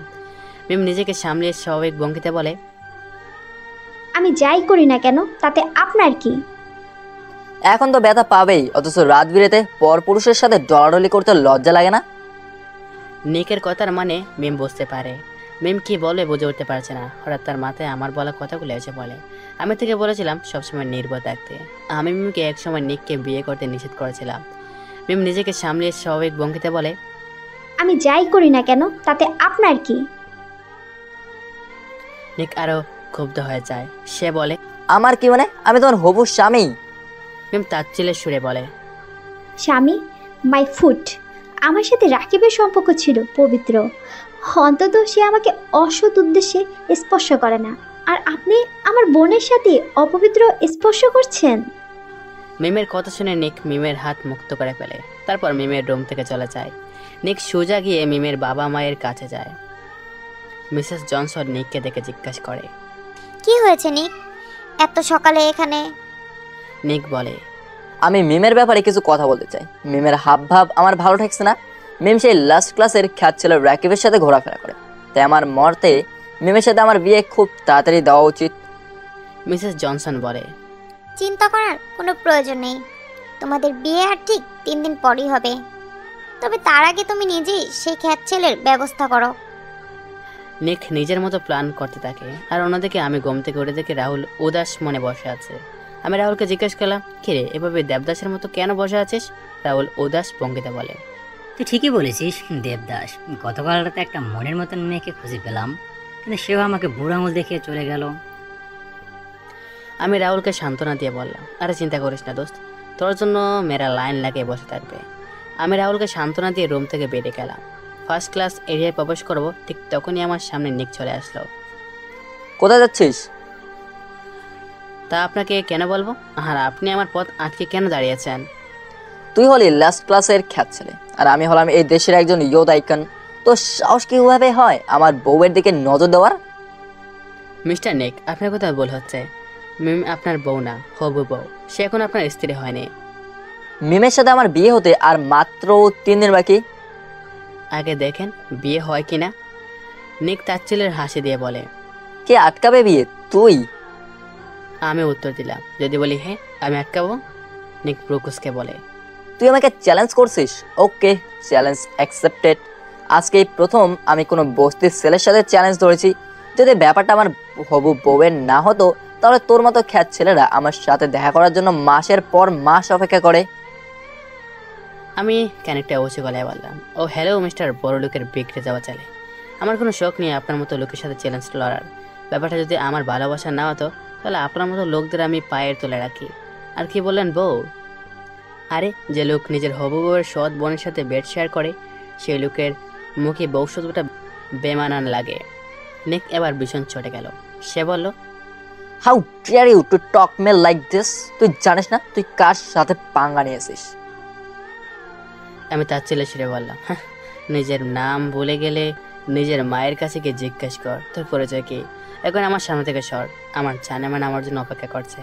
আমি নিককে সাইডে কাটিয়ে উপরে চলে গেলাম। মিমের রুমের সামনে গিয়ে মিমকে দেখতে পেলাম না। ছাদে গিয়ে দেখি সেখানে মিম আর তার পুরো পরিবার বসে গল্প করছে, কিন্তু মিমের মন বিষণ্ণ মনে হচ্ছে। আমাকে দেখতে পেয়ে মিমের চোখ মুখে হাসির রেখা ফুটে উঠল, কিন্তু মিমের মায়ের মুখে রাগের চাপ ফুটে ওঠে। মিসেস জনসন আমাকে কিছু বলার আগেই মিস্টার জনসন বলে ওঠে, হেই ইয়াং ম্যান, জয়েন, আসো আমাদের সাথে বসে আড্ডা দাও।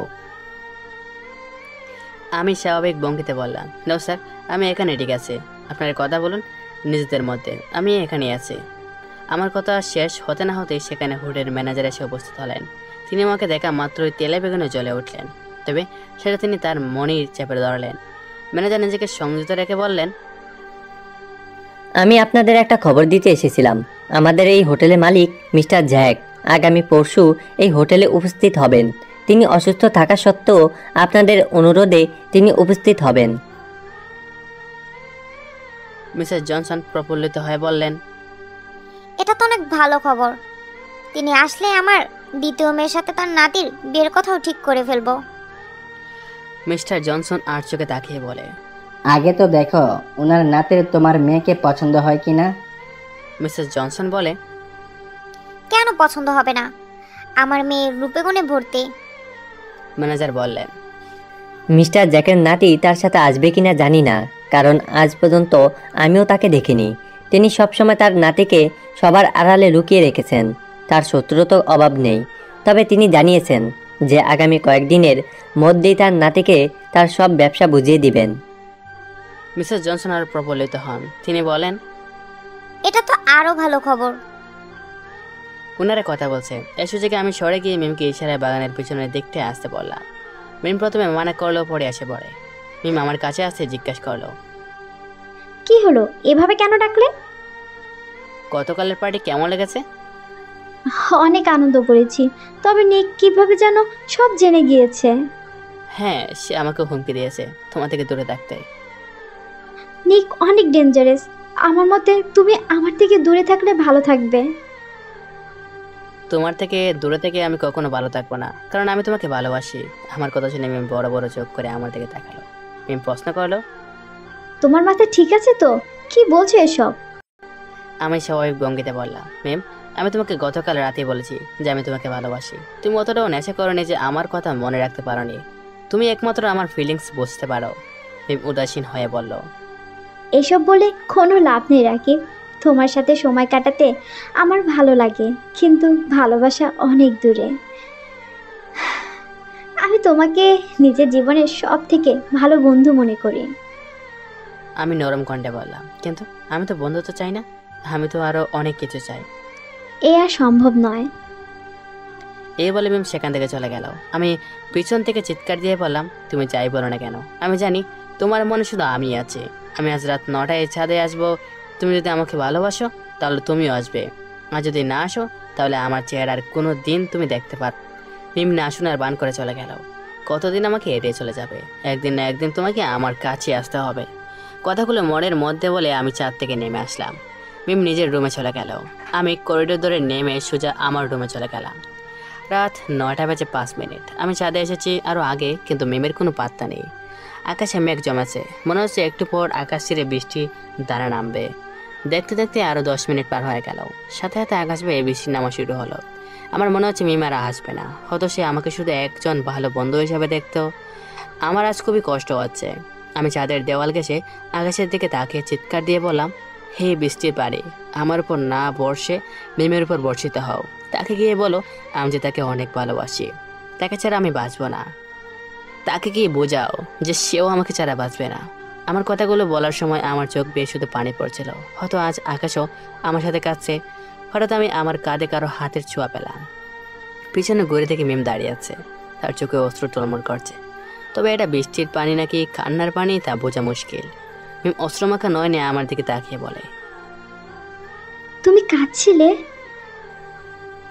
আমি বাম হাতের উল্টো পাশ দিয়ে নিজের চোখ মুছে বললাম, আমি কেন কাঁদবো? আর কার জন্যই বা কাঁদবো? তুমি এখানে কেন এসেছো?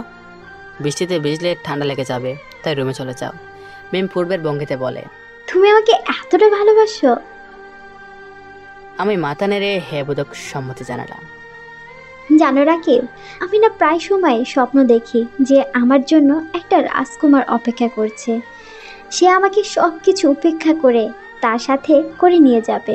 তবে আমার স্বপ্নের রাজকুমারটা মনের দিক দিয়ে রাজকুমার হবে। কিন্তু পরিস্থিতিও আজ আমাদের সাথে খেলা খেলছে। পরশু আমার বিয়ে। তুমি চাইলে আমরা পালিয়ে যেতে পারি। এ হয় না রাকিব, আমি আমার বাবাকে অনেক শ্রদ্ধা করি। আমি পালিয়ে গেলে তার মান সম্মান সব শেষ হয়ে যাবে। আমার মতে তুমি এখন এখান থেকে চলে যাও। তুমি সামনে থাকলে আমিও কষ্ট পাবো আর তুমিও কষ্ট পাবে। কথাটা বলে মিম চলে যেতে লাগলো, কিন্তু আমি মিমের হাত ধরে টেনে আমার বুকের সাথে মিশিয়ে ফেললাম। মিম আমার কাছ থেকে ছুটতে চাইলেও আমি চেপে ধরে রেখেছি। মিম নিজেকে ছাড়াতে না পেরে বলল, রাকিব কি করছো? ছাড়ো আমাকে। আমি মিমকে ছেড়ে দিয়ে বললাম, তুমি আমাকে একবার বলো যে আমাকে ভালোবাসো, তারপর আমি তোমার বিয়ে ভাঙতে সাহায্য করবো। মিম আমার দিকে তাকিয়ে বলে, আমি তোমাকে মেনে নিলেও আমার পরিবার কি তোমাকে মেনে নেবে? আমি মিমকে বললাম, কে কি মানবে তা আমি জানি না, শুধু তুমি বলো তুমি আমাকে ভালোবাসো। মিম কিছু না বলে মাথা নেড়ে হ্যাঁ বোধক সম্মতি দিল। মিম লজ্জা পেয়ে নিচের দিকে তাকিয়ে আছে। আমি আকাশের দিকে তাকালাম। এখন আকাশও আমাদের সাথে রোমান্টিক। আমি মিমকে জড়িয়ে ধরলাম, মিমও আমাকে জড়িয়ে ধরেছে। আমি মিমকে ছেড়ে দিয়ে আমার টুরজোড়া দিয়ে মিমের টুরজোড়া আবদ্ধ করে ফেললাম। মিমও আমার সাথে তাল মিলাচ্ছে। আজ মিমের টুটের নেশায় পড়ে গেলাম। মিমকে ছাড়তে মন চাচ্ছে না। প্রায় 10 মিনিট পর মিমকে ছেড়ে দিলাম। মিম আমার দিকে কেমন একটা চাউনিতে তাকিয়ে আছে। আমি মিমকে কোলে তুলে নিলাম। তারপর ছাদ থেকে নেমে করিডোর দৌড়ে এগোতে থাকি। একটু পর মিমের রুমের সামনে পৌঁছে গেলাম। দরজা খুলে মিমকে বিছানা শুয়ে দিলাম। আমি মিমকে বিছানায় রেখে চলে যাব, এমন সময় মিম আমাকে টান দিয়ে তার উপর ফেলে দেয়। তারপর জোরপূর্বক আবারও তার ঠোঁট দিয়ে আমার ঠোঁট চুষতে থাকে। মিমের মতলব ভালো ডাকছে না, তাই মিমকে ছেড়ে দিলাম। আমি ঠোঁটের কোণে বাঁকা হাসির রেখা ফুটিয়ে বললাম, এত রোমান্টিক হওয়া ভালো না, বিয়ে রাখি। বিয়ে পর্যন্ত অপেক্ষা করো, তোমার পুরো ড্রেস ভিজে গেছে, তাই চেঞ্জ করে ফেলো, না হলে ঠান্ডা লেগে যাবে। আমি চলে যেতে লাগলাম, এমন সময় মিম আমার সামনে এসে পড়লো। আমি ব্রোকুসকে জিজ্ঞাসা করলাম, আমার পথ কেন আটকালে? মিমও আমার মতো বাঁকা এসে বলল, তুমি না বললে ড্রেস চেঞ্জ করে নিতে? এই বলে মিম নিজের ড্রেস খুলতে থাকে। আমি পেছনে ঘুরে দাঁড়ালাম। মিম তার পুরো ড্রেস খুলে নগ্ন হয়ে যায়। তারপর আমাকে পিছন দিক দিয়ে জড়িয়ে ধরে। আমি নিজেকে সংযত রাখার চেষ্টা করছি। মিম আমাকে সিরিয়াস করতে চাইছে। আমি নিজেকে কোনো মতে সামলিয়ে বলা, প্লিজ থামো, না হলে আমি নিজেকে আটকাতে পারবো না। এই বলে আমি মিমের গায়ে কাপড় দিয়ে রুম থেকে বেরিয়ে গেলাম। মিম একটা প্রশান্তির হাসি দিয়ে নিজের জামা কাপড় পরে নিল।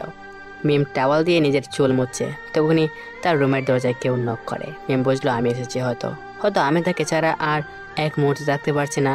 মিম দরজা খুলে আশেপাশে যাকে দেখে তাকে সে কখনো আশা করেনি। এই সময়ে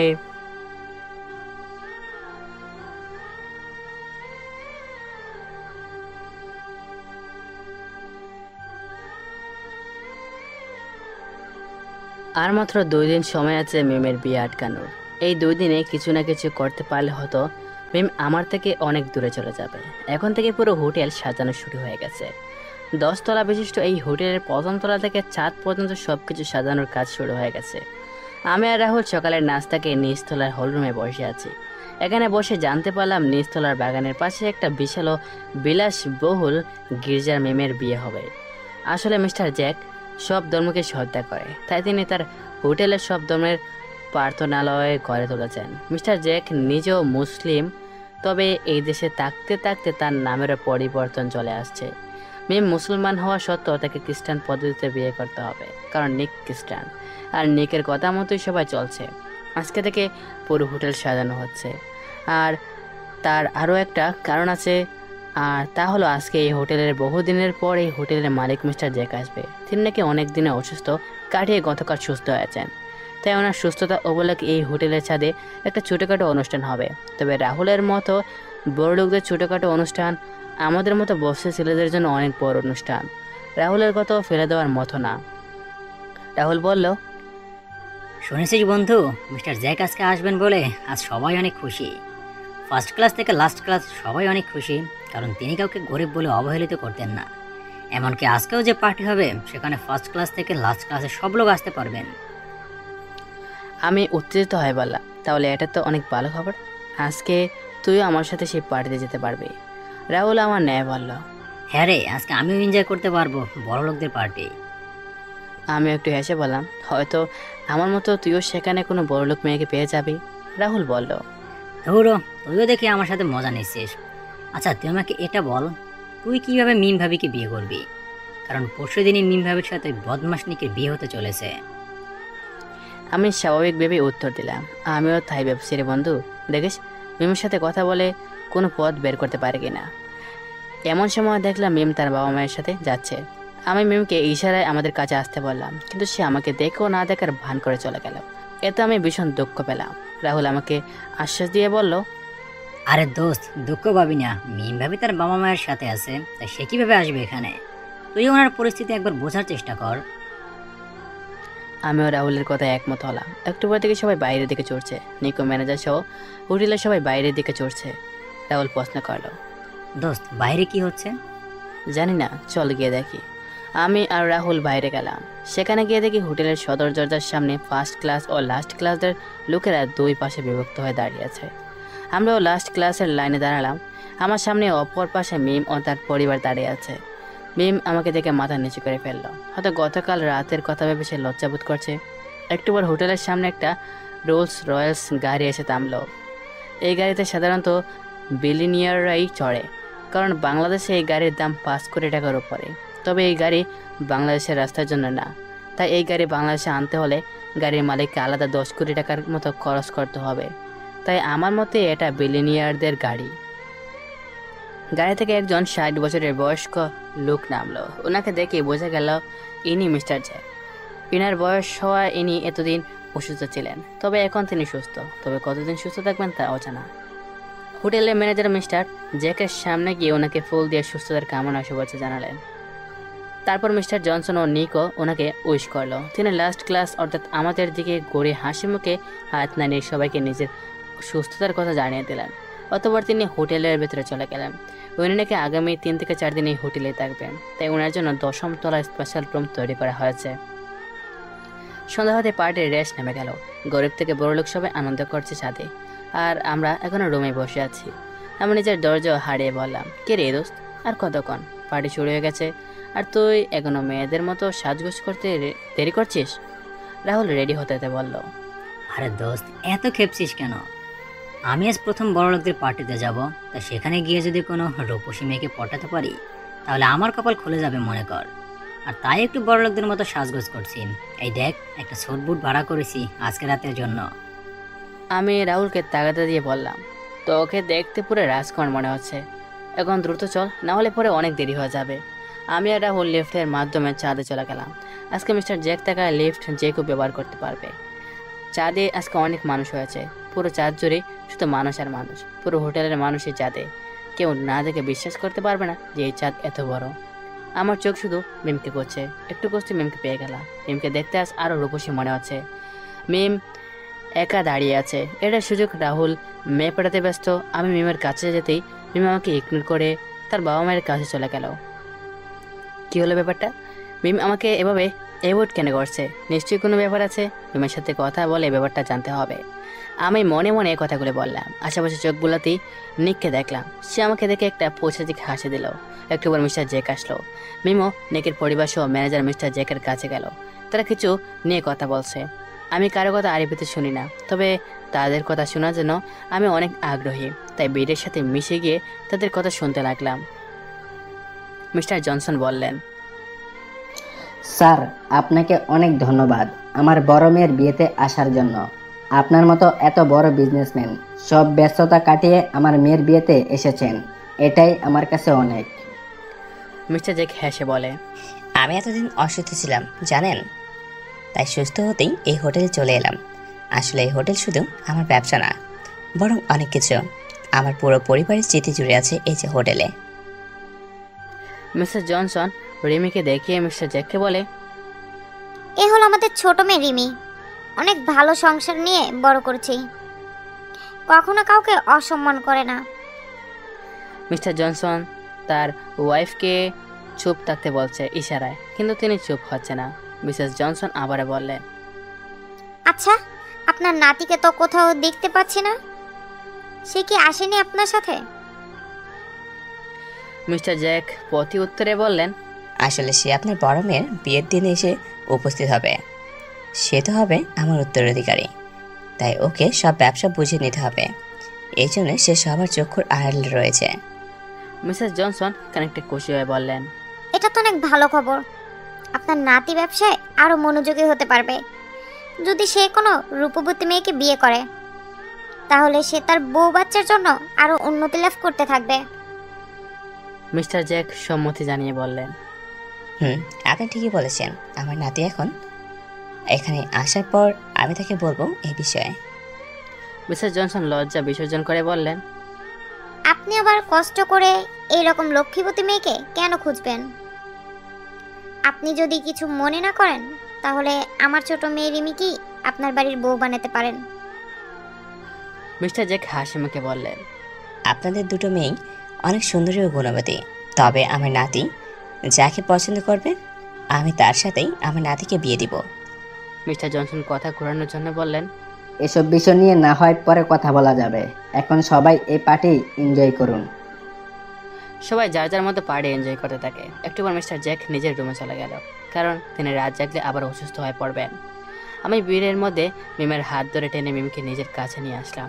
আমি কড়া ভাষায় প্রশ্ন করলাম, আমাকে কেন ইগনোর করছে মিম? মিম নিজেকে ছাড়াতে ব্যস্ত হয়ে পড়ে। সে বলল, আমি কোথায় ইগনোর করছি? ছাড়েন আমাকে, কেউ দেখে ফেললে ঝামেলা হবে। আমি অবাক হয়ে বললাম, তুমি আমাকে আপনি করে কেন বলছো? আর আজকে সারাদিন তুমি আমাকে দেখো না দেখার বান করে চলছো, তোমার হয়েছেটা কি? মিম পূর্বে নিয়ে অস্বাভাবিক সুরে বলল, আমি অপরিচিতদের আপনি বলেই সম্বোধন করি। আর আমি আপনাকে কেনই বা দেখিয়ে না দেখার ভান করব? এখন আমাকে যেতে দিন, না হলে আমি বিশৃঙ্খলা সৃষ্টি করব। আমি নিজেকে স্বাভাবিক রাখতে পারছি না। তুমি উত্তেজিত হয়ে বললাম, তোমার মাথা কি খারাপ হয়ে গেছে নাকি? যে মেয়ে গতকাল রাতে আমার ভালোবাসায় গ্রহণ করে আমার সাথে সবকিছু করার জন্য তৈরি ছিল, আর আজ সেই মেয়ে আমাকে চিনতে পারছে না? মিম আমাকে বলল, আমি আপনাকে এত কৈফিয়ত দিতে পারবো না। আমি মিমের হাত ধরে জোরে টেনে আমার সাথে মিশিয়ে ফেললাম। মিম আমাকে ধাক্কা দিয়ে টাস করে আমার গালে একটা থাপ্পড় দেয়। থাপ্পড়ের আওয়াজে সবাই আমাদের দিকে তাকিয়ে আছে। আমি কখনো কল্পনা করতে পারছি না যে মিম আমাকে থাপ্পড় দিতে পারবে। অজান্তেই আমার চোখ থেকে দুপোটা অশ্রুজল গড়িয়ে পড়ল। মিম ও নিকের পরিবার মিমের কাছে আসলো। রাহুলও থাপ্পড়ের আওয়াজ শুনে আমার কাছে আসলো। মিম উচ্চস্বরে চিল্লিয়ে বলল, তোর মতো বস্তির খ্যাতদের সাহস কিভাবে হয় আমাকে টাচ করার? তোকে অনেক পাত্তা দিয়েছি, তাই এখন ভুলে গিয়েছি যে তুই একটা রাস্তার ছেলে।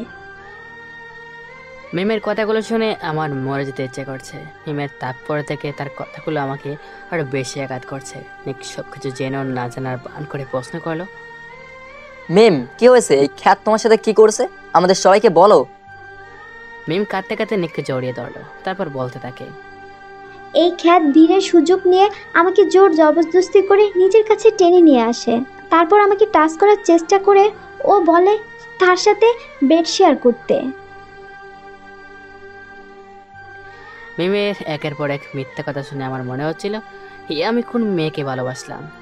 একই সে মিম যার মন ছিল ফুলের মতো পবিত্র, যার মধ্যে ছিল না কোনো পেঁচ, যে ধনী গরিব সবাইকে ভালোবাসতে জানে। নিক মিমকে নিজের দিকে ছাড়িয়ে আমাকে এক নাগারে মারতে থাকে। আমি শুধু মিমের দিকে তাকিয়ে আছি। মিমের চেহারা ভাবের পরিবর্তন হতে না হতেই সে চাঁদ থেকে চলে গেল। মিসেস জনসন সবার উদ্দেশ্যে উস্কানিমূলক কথা বললেন, আমি আগেই বলেছিলাম এইরকম খ্যাতদের নিয়ে বেশি মাতামাতি করা ভালো না। এরা এক সময় না এক সময় ঠিকই তাদের আসল রূপ দেখিয়ে দেয়। মিস্টার জনসন অবিশ্বাসী সুরে বললেন, আমি তো ভাবতেও পারছি না যে রাকিব এরকম কিছু করবে। আমি রাকিবকে অন্যদের মতো ভাবিনি। রাহুল এতক্ষণে মুখ বুজে সবকিছু দেখছিল ও শুনছিল, তবে এবার সে মুখ খোলে। খবরদার আমার বন্ধু সম্পর্কে আবল তাবল কিছু বলবেন না। আর আপনি আমার বন্ধুকে প্লিজ ছেড়ে দিন। আমরা এই হোটেল থেকে চলে যাব, আর কোনোদিন এই হোটেল আর আপনার হবু স্ত্রীর আশেপাশে ঘেসবো না।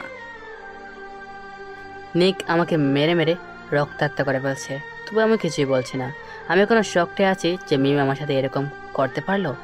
নিকের কোনো আঘাত আমাকে খাবার করতে পারছে না, আর পারবেই বা কীভাবে, কারণ দৈহিক আঘাতের থেকে মনের আঘাত অনেক গুরুতর। নিক আমাকে মারতে মারতে একসময় কিছু একটা দিয়ে আমার মাথায় আঘাত করে, আর আমি মাটিতে লুটিয়ে পড়ি। ম্যানেজার অবস্থা বেগতিক দেখে নিককে বললেন, নিক স্যার প্লিজ এবার থামুন, আর মারলে মরে যাবে। আপনি এবার শান্ত হন। এদের মতো খ্যাতদের যা করা উচিত আমি তাই করব। রাহুল আমাকে কাঁধে বোর দিয়ে নিয়ে গেল আমাদের রুমের সামনে। এমন সময় রাহুলের মাথায় পিছন দিয়ে কেউ আঘাত করলো, আর সেও লুটিয়ে পড়লো আমার সাথে। আমার জ্ঞান ফিরতে নিজেকে বাধা অবস্থায় পেলাম একটা অন্ধকার রুমে। কাঠের চেয়ারের সাথে বাধা অবস্থায় নিজেকে দেখতে পাচ্ছি। পাশে রাহুলকে একই অবস্থা দেখতে পাচ্ছি, তবে সে এখনো সেন্সলেস হয়ে আছে। আমি রাহুলকে বারবার তার নাম ধরে ডাকছি, কিন্তু তার কোনো সাড়া পাচ্ছি না। আমি রুমে আর কাউকে দেখতে পেলাম না। আমি চেয়ারের বাঁধন থেকে মুক্ত হওয়ার চেষ্টা করছি। দড়িটা একটু ডিলে করে বাঁধা হয়েছে, অত তাড়াহুড়ায় আমাকে বাঁধার সময় দড়িটা ডিলে করে বেঁধেছে। একটু নাড়াচাড়া করলেই বাঁধন থেকে মুক্ত। হঠাৎ রুমের দরজা দিয়ে কিছু মানুষ ঢুকলো। তাদের মধ্যে সবার সামনে থেকে মানুষকে দেখে চিনে ফেললাম আমি। এ হলো দ্য রয়্যাল প্যালেসের হোটেলের ম্যানেজার। তার মানে ইনি আমাদের এখানে কিডন্যাপ করে নিয়ে এসেছেন। আমার বাঁধন মুক্ত হতে কিছুটা সময় প্রয়োজন, তাই ম্যানেজারকে কথা জালে ফাঁসানোর জন্য বললাম, আপনি তাহলে আমাদের কিডন্যাপ করেছেন, তবে আমার বন্ধুকে কেন নিয়ে আসলেন? ম্যানেজার কিঞ্চিত হেসে বললেন, তোর বন্ধু তো আমাদের রাস্তায় এসে পড়েছিল, তাই তাকেও বাধ্য হয়ে নিয়ে আসতে হইল। আর বাকি রইল কিডন্যাপের কথা। আমরা তাকে এখানে কিডন্যাপ করে এনেছি খুন করার জন্য। কিন্তু কেন? আমি আপনাদের কি ক্ষতি করেছি? তুই আমাদের না, বরং নিক স্যারের ক্ষতি করেছিস। আর তিনি আমাকে তোকে মারার দায়িত্ব দিয়েছেন। আগামীকাল নিক স্যার ও মিম ম্যাডামের বিয়ে, তাই তিনি কোনো রিস্ক নিতে চান না। তোদের সব প্ল্যান বেঁচে যাবে, কারণ আমি এত সহজে মরার পাত্র না। কানেকটা চিৎকার দিয়ে কথাটা বললাম। একটু নড়াচড়ে উঠতেই আমার হাতের বাঁধন খুলে গেল। আমি চেয়ার ছেড়ে দাঁড়িয়ে পড়লাম। আমাকে মুক্ত অবস্থা থেকে ম্যানেজার কাঁপে গেলেন। ম্যানেজার ওনার পেছনে থাকা লোকগুলোকে আমাকে মারার হুমকি দিলেন, তবে এরা তো আর এটা জানে না যে এদের মতো কতজনকে আমি এখানে গাল করতে পারি। বেশ, শুরু হয়ে গেল ফাইট। এরা প্রত্যেকেই প্রফেশনাল ফাইটার, তবে আমিও কম কিসের। আমিও আন্ডারওয়ার্ল্ড ফাইটার চ্যাম্পিয়ন। একের পর এক সবাইকে ধরাশায়ী করে ফেললাম, তবে আচমকা কেউ আমার পিঠে অনেকটা জোরে লাথি মারলো, আর আমি ছিটকে গিয়ে রুমে থাকা টেবিলের উপরে পড়লাম। পিঠে প্রচণ্ড ব্যথা পেয়েছি। এমনিতেই নিকের আঘাতের ফলে শরীর অনেকটাই অবশ, তার উপর এই ফাইট। আর পারলাম না, চোখে ধীরে ধীরে বন্ধ হয়ে গেল। নিক নিজের রুমে বসে মদ্যপান করছিল। এমন সময় ম্যানেজার হাঁপাতে হাঁপাতে নিকের রুমে ঢুকলো। নিক ম্যানেজারকে গরমাক্ত অবস্থায় দেখে বলল, কি হলো ম্যানেজার সাহেব, এভাবে হাঁপাচ্ছেন কেন? ম্যানেজার নিজেকে সামলে উত্তর দিলেন, স্যার আপনার কাজ হয়ে গেছে, রাকিবকে শেষ করে দিয়েছি। নিক প্রফুল্লিত হয়ে বলে, সাব্বাস, আপনি আপনার প্রাপ্য অর্থ পেয়ে যাবেন। এখন আমার আর মেমের মাঝে বহিরাগত কেউ আসতে পারবে না। না। নিক ও ম্যানেজার দরজার দিকে তাকিয়ে দেখে মিম দাঁড়িয়ে আছে সেখানে। নিক ইশারায় ম্যানেজারকে যেতে বলল। ম্যানেজার যাওয়ার পর নিক মিমের কাছে গিয়ে মিমকে রুমে নিয়ে আসলো। মিম অশ্রুমুখে কণ্ঠে বলল, কেন এমনটা করলেন? মিমের চোখ দিয়ে অশ্রুর ধারা বইছে। আরে কাঁদছো কেন? আর আমি বা কি করলাম? আমি শুধু আমার আর তোমার মাঝের কাঁটাটাকে উপড়ে ফেলে দিলাম। না, আপনি এটা করতে পারেন না। সেদিন আপনি কি বলেছিলেন আপনার মনে নেই? ফ্ল্যাশব্যাক।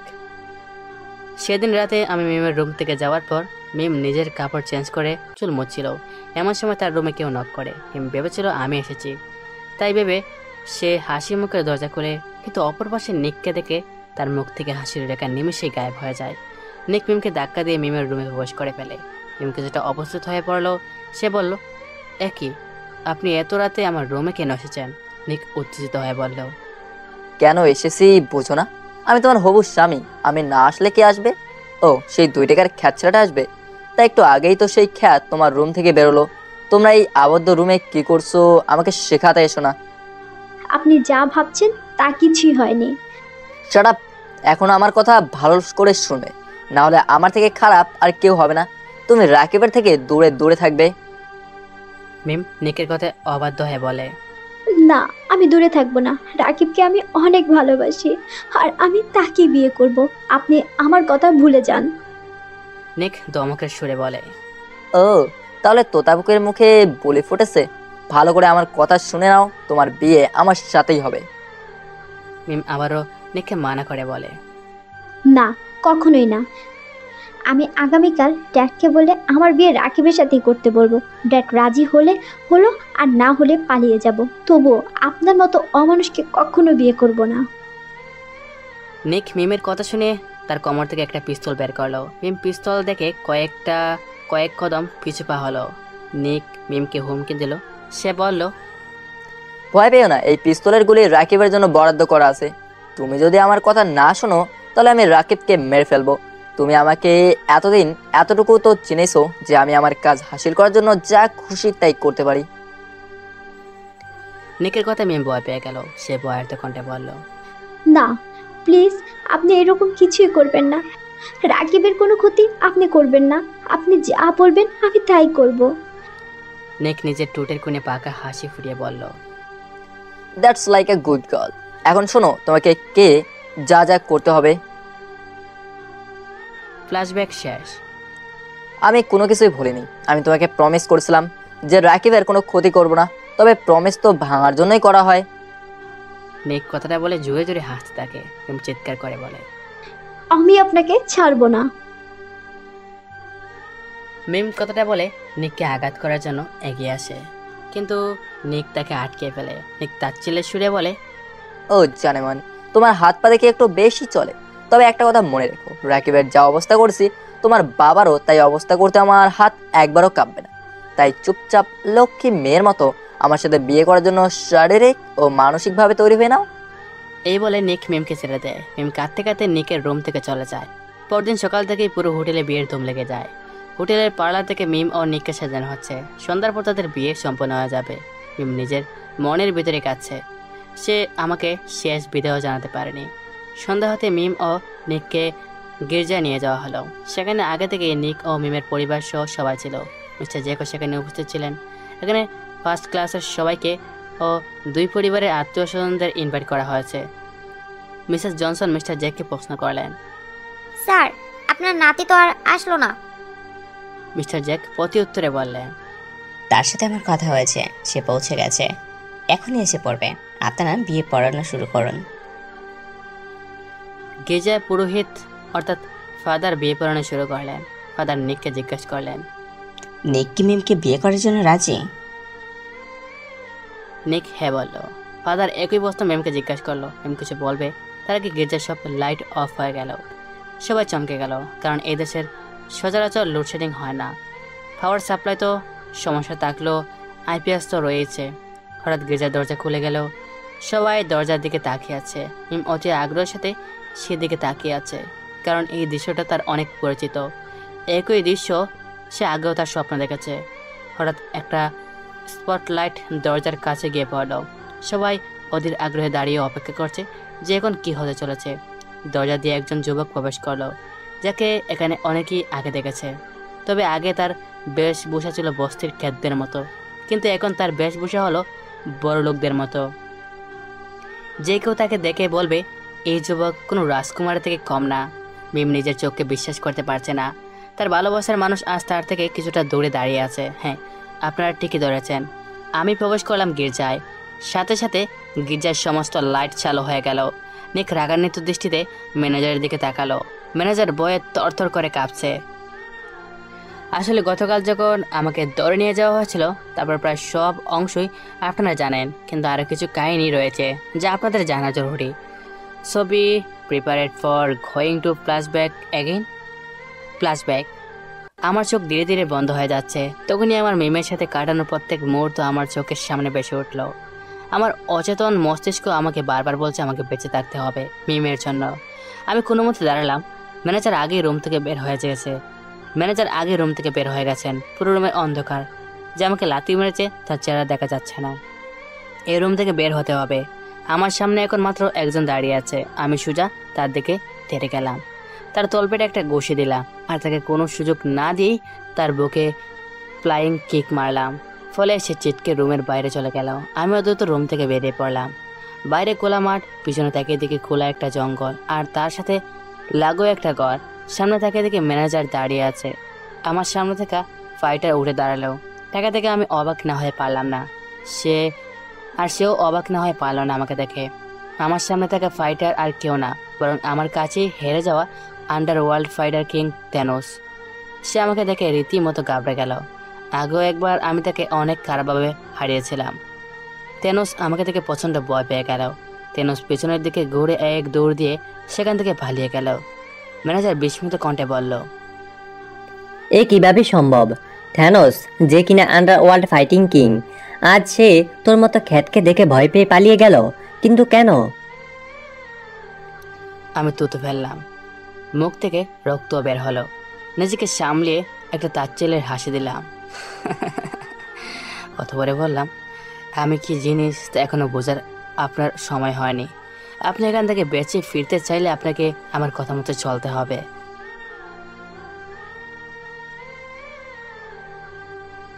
নিক আমার দিকে বিস্ময়কর চাহনিতে তাকিয়ে আছে। কেউ কিছু বলবে তার আগে মিস্টার জ্যাক এগিয়ে আসলেন আমার দিকে।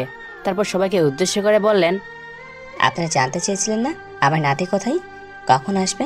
এই দেখুন, এ হলো আমার একমাত্র নাতি রাকিব হাসান রাজ, যে আমার সকল সম্পত্তি ও ব্যবসার একমাত্র উত্তরাধিকারী।